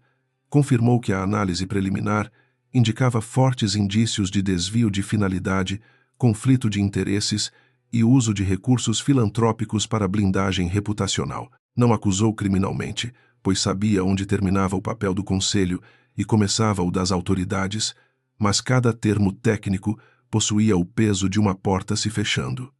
Henrique o chamou de covarde. Álvaro ergueu os olhos. Disse que covardia era saber de uma pergunta e passar anos evitando sua resposta. A frase arrancou um silêncio respeitoso. Naquele instante, muitos entenderam que o império de Henrique não ruía apenas por provas, mas pelo cansaço de quem o obedecera. Então a porta lateral se abriu e Marina entrou acompanhada de Lúcia Falcão. Não vestia branco, nem roupas de luto. Usava cinza, cor de quem já não tenta parecer pura nem dramática. Henrique ficou imóvel por uma fração de segundo, mas bastou para entregar surpresa. Marina caminhou até a mesa destinada às testemunhas convidadas pela comissão de auditoria e pediu para registrar declaração. Laura autorizou. Marina não olhou para Isabela na tela de imediato. Olhou para os papéis diante de si, como se precisasse lembrar que a verdade completa não cabia em pose. Ela admitiu ter participado da construção de narrativas contra Isabela, inclusive da matéria que insinuava instabilidade emocional. Reconheceu que assinara contratos de comunicação usados para fins que depois se revelaram incompatíveis com o discurso público da Fundação. Declarou que Henrique tentara forçá-la a assinar uma versão falsa, acusando Isabela de perseguição e validando campanhas suspeitas. Entregou cópia da declaração pronta, registros de vigilância, e-mails e o arquivo sobre a incapacidade planejada. Sua voz tremeu apenas uma vez, quando disse que não estava ali para pedir admiração. Estava ali porque finalmente compreendera que seria o próximo corpo jogado sob a ponte. Henrique riu, mas o som saiu sem alegria. Chamou Marina de amante ressentida, oportunista, mulher sem caráter tentando escapar da própria culpa. O insulto, que meses antes a teria destruído, agora apenas confirmou a todos a lógica dele. Marina empalideceu, porém não recuou. Disse que aceitaria responder pelo que fizera, mas não carregaria crimes inventados para salvar a reputação de um homem que confundia lealdade com suicídio. Pela primeira vez, Isabela olhou diretamente para ela pela tela. Não havia perdão naquele olhar, mas havia reconhecimento de utilidade e talvez de coragem tardia. Às vezes, a verdade entrava pela porta errada e ainda assim precisava ser recebida. A Assembleia se transformou em arena de deliberação. Advogados falavam, conselheiros cochichavam, jornalistas recebiam vazamentos autorizados por fontes que já não temiam tanto. Henrique exigiu suspensão por quebra de procedimento. Laura recusou, citando a urgência reputacional que ele mesmo invocara ao convocar aquela reunião. Rafael pediu que constasse em ata a entrega de documentos ao Ministério Público e a recomendação de afastamento imediato de Henrique de qualquer cargo executivo enquanto durassem as investigações. Álvaro apoiou. Outros seguiram, primeiro com cautela, depois com alívio. O poder, quando percebe que pode trocar de centro, abandona velhas devoções com rapidez quase obscena. Henrique tentou um último movimento. Voltou-se para a tela e falou diretamente com Isabela. Disse que ela estava destruindo o legado dos filhos, que Tomás, Helena e Miguel cresceriam com o nome Valença manchado por culpa da mãe. A crueldade da frase atravessou o salão. Isabela sentiu a dor física retornar como uma onda, mas não permitiu que sua respiração se quebrasse. Respondeu que legado não era o brilho de um sobrenome, e sim aquilo que uma criança descobria quando perguntava quem a protegeu, quando ela era pequena demais para pedir ajuda. Disse ainda que seus filhos herdariam a verdade, não a conveniência. A votação foi aberta. O afastamento cautelar de Henrique passou por maioria expressiva. A criação de um comitê independente para cooperar com autoridades também. A suspensão de contratos ligados à fundação foi aprovada sem votos contrários de peso. Quando Laura anunciou o resultado, não houve aplausos. A gravidade do momento impedia a celebração vulgar. Henrique permaneceu de pé, olhando para os rostos que antes se inclinavam diante dele. Viu medo, cálculo, reprovação e uma espécie de libertação silenciosa. Quis dizer algo devastador, mas pela primeira vez não encontrou sala disposta a servir de plateia. Do lado de fora, as notícias explodiram antes que ele saísse do prédio. Afastamento cautelar, investigação sobre fundação, manipulação de prontuário, declaração de Marina, documentos entregues ao Ministério Público. Em poucas horas, o hospital anunciou cooperação total, afastou diretores administrativos e abriu sindicância externa. O escritório Valença divulgou nota negando irregularidades, mas a linguagem jurídica soava pequena diante das imagens da Assembleia. Celeste, ao assistir de casa, retirou as pérolas e guardou-as em uma caixa antiga. Não chorou pelo filho. Chorou, talvez, pela decadência da ilusão de que classe e controle bastavam para domesticar consequências. Isabela desligou a transmissão somente depois de confirmada a ata. Ficou alguns segundos em silêncio, como se o corpo aguardasse autorização para desabar. Sofia aproximou-se imediatamente, verificando sinais, ajustando travesseiros, reclamando com uma ternura irritada que nenhuma vitória justificava outra internação. Rafael, ao lado da porta, tinha os olhos vermelhos. Isabela perguntou pelos bebês. Sofia sorriu, vencida pela pergunta inevitável. Tomás estava estável, Helena ganhava peso e Miguel respirava melhor. Isabela fechou os olhos. O mundo podia discutir ações, crimes e quedas. Para ela, a notícia mais importante ainda cabia em 3 peitos minúsculos subindo e descendo. Henrique foi chamado a depor dias depois. Não foi preso naquele primeiro momento, e Isabela não confundiu justiça com espetáculo imediato. Seu afastamento, o bloqueio de documentos e a abertura formal das investigações bastavam para iniciar uma queda que não dependeria mais de humores públicos. Marina também depôs, assistida por Lúcia, entregando provas e aceitando as consequências civis de seus atos. Parte da imprensa tentou transformá-la em heroína arrependida, mas ela recusou entrevistas emocionais, talvez por orientação jurídica, talvez por vergonha real. Isabela não a procurou. Havia gratidões que não precisavam virar abraço. Semanas passaram com a lentidão intensa dos hospitais. Isabela deixou a internação antes dos filhos, mas visitava a neonatal todos os dias, caminhando cada vez mais firme pelos corredores que antes atravessara em cadeira de rodas. Funcionários a cumprimentavam com respeito discreto. Clara manteve o emprego durante a investigação e passou a colaborar com a sindicância.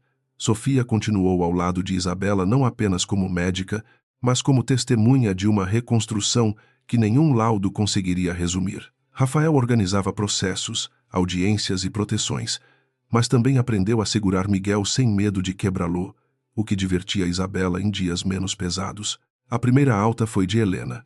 Isabela a levou para casa em uma manhã clara, sem fotógrafos, sem sobrenomes gravados em mantas, sem comunicado oficial. Depois veio Tomás, indignado com o mundo desde o banco traseiro do carro. Miguel demorou mais, como se ainda negociasse com a vida os termos de sua permanência. Mas, enfim, deixou a incubadora com olhos atentos e dedos fechados em torno do polegar da mãe. A casa escolhida por Isabela não era a mansão Valença. Era menor, luminosa, cercada por árvores e protegida por silêncio. Ali, ninguém entrava usando o poder como chave. Meses depois, a Aurelion anunciou uma reestruturação profunda. Laura assumiu a presidência interina do conselho. Álvaro permaneceu para conduzir a transição financeira, e a Fundação Valença foi dissolvida, com recursos remanescentes transferidos sob supervisão judicial para programas hospitalares reais. Henrique respondia a processos, perdera aliados e descobria que muitos favores comprados tinham prazo de validade. Celeste retirou-se da vida pública. Marina firmou acordo parcial de colaboração, deixou a comunicação corporativa e desapareceu dos círculos que antes desejava dominar. Nenhuma dessas quedas apagava o que acontecera, mas cada uma devolvia ao mundo uma proporção que havia sido roubada. Isabela voltou ao trabalho apenas quando quis, não quando a empresa, os jornais ou os advogados esperavam. Recusou cargos simbólicos oferecidos para reparar imagem institucional. Aceitou, em vez disso, presidir um programa independente de proteção a denunciantes em ambientes corporativos e hospitalares. Dizia que sistemas abusivos não caíam porque uma pessoa era forte, mas porque testemunhas encontravam caminhos seguros para deixar de estar sozinhas. Quando falava em público, nunca transformava sua história em melodrama. Contava fatos. Às vezes, os fatos eram mais devastadores que lágrimas. Às vezes, também mais curativos. Em uma tarde de domingo, quase um ano depois, Isabela sentou-se no jardim com os 3 filhos, sobre uma manta. Tomás engatinhava em direção a qualquer objeto proibido. Helena observava folhas como se entendesse segredos, e Miguel ria baixo quando o vento tocava seu rosto. Rafael chegou com café e brinquedos. Sofia apareceu depois trazendo livros infantis que fingia ter comprado sem exagero. A vida não parecia perfeita e talvez por isso fosse finalmente verdadeira. Havia processos em andamento, noites sem sono, cicatrizes visíveis e invisíveis. Mas havia também uma paz que não dependia da derrota diária de Henrique. Isabela olhou para os filhos e pensou na mesa de cirurgia, na luz branca, no silêncio antes do terceiro choro. Durante muito tempo, Acreditara que aquele dia seria lembrado apenas como o dia em que quase morreu e foi traída. Agora entendia que também fora o dia em que a mentira perdeu o privilégio de ser confortável. Ela não havia vencido porque nunca sentiu medo. Venceu porque não permitiu que o medo escolhesse por ela. Tomás puxou sua manga, Helena bateu palmas sem motivo e Miguel encostou a cabeça em seu colo, sonolento. Isabela sorriu, inteira o bastante. Naquela casa, o nome Valença não era proibido, mas também não era altar. Um dia, as crianças perguntariam sobre o pai, sobre a queda, sobre os jornais guardados em caixas e as pessoas que mentiram antes de dizer a verdade. Isabela responderia sem veneno, porque veneno era a herança que ela se recusava a deixar. Diria que poder sem amor vira fome, que amor sem respeito vira prisão e que justiça não devolve tudo, mas abre portas por onde a dignidade pode entrar novamente. Depois, quando perguntassem quem as protegeu, ela não precisaria discursar. Sua vida seria a resposta.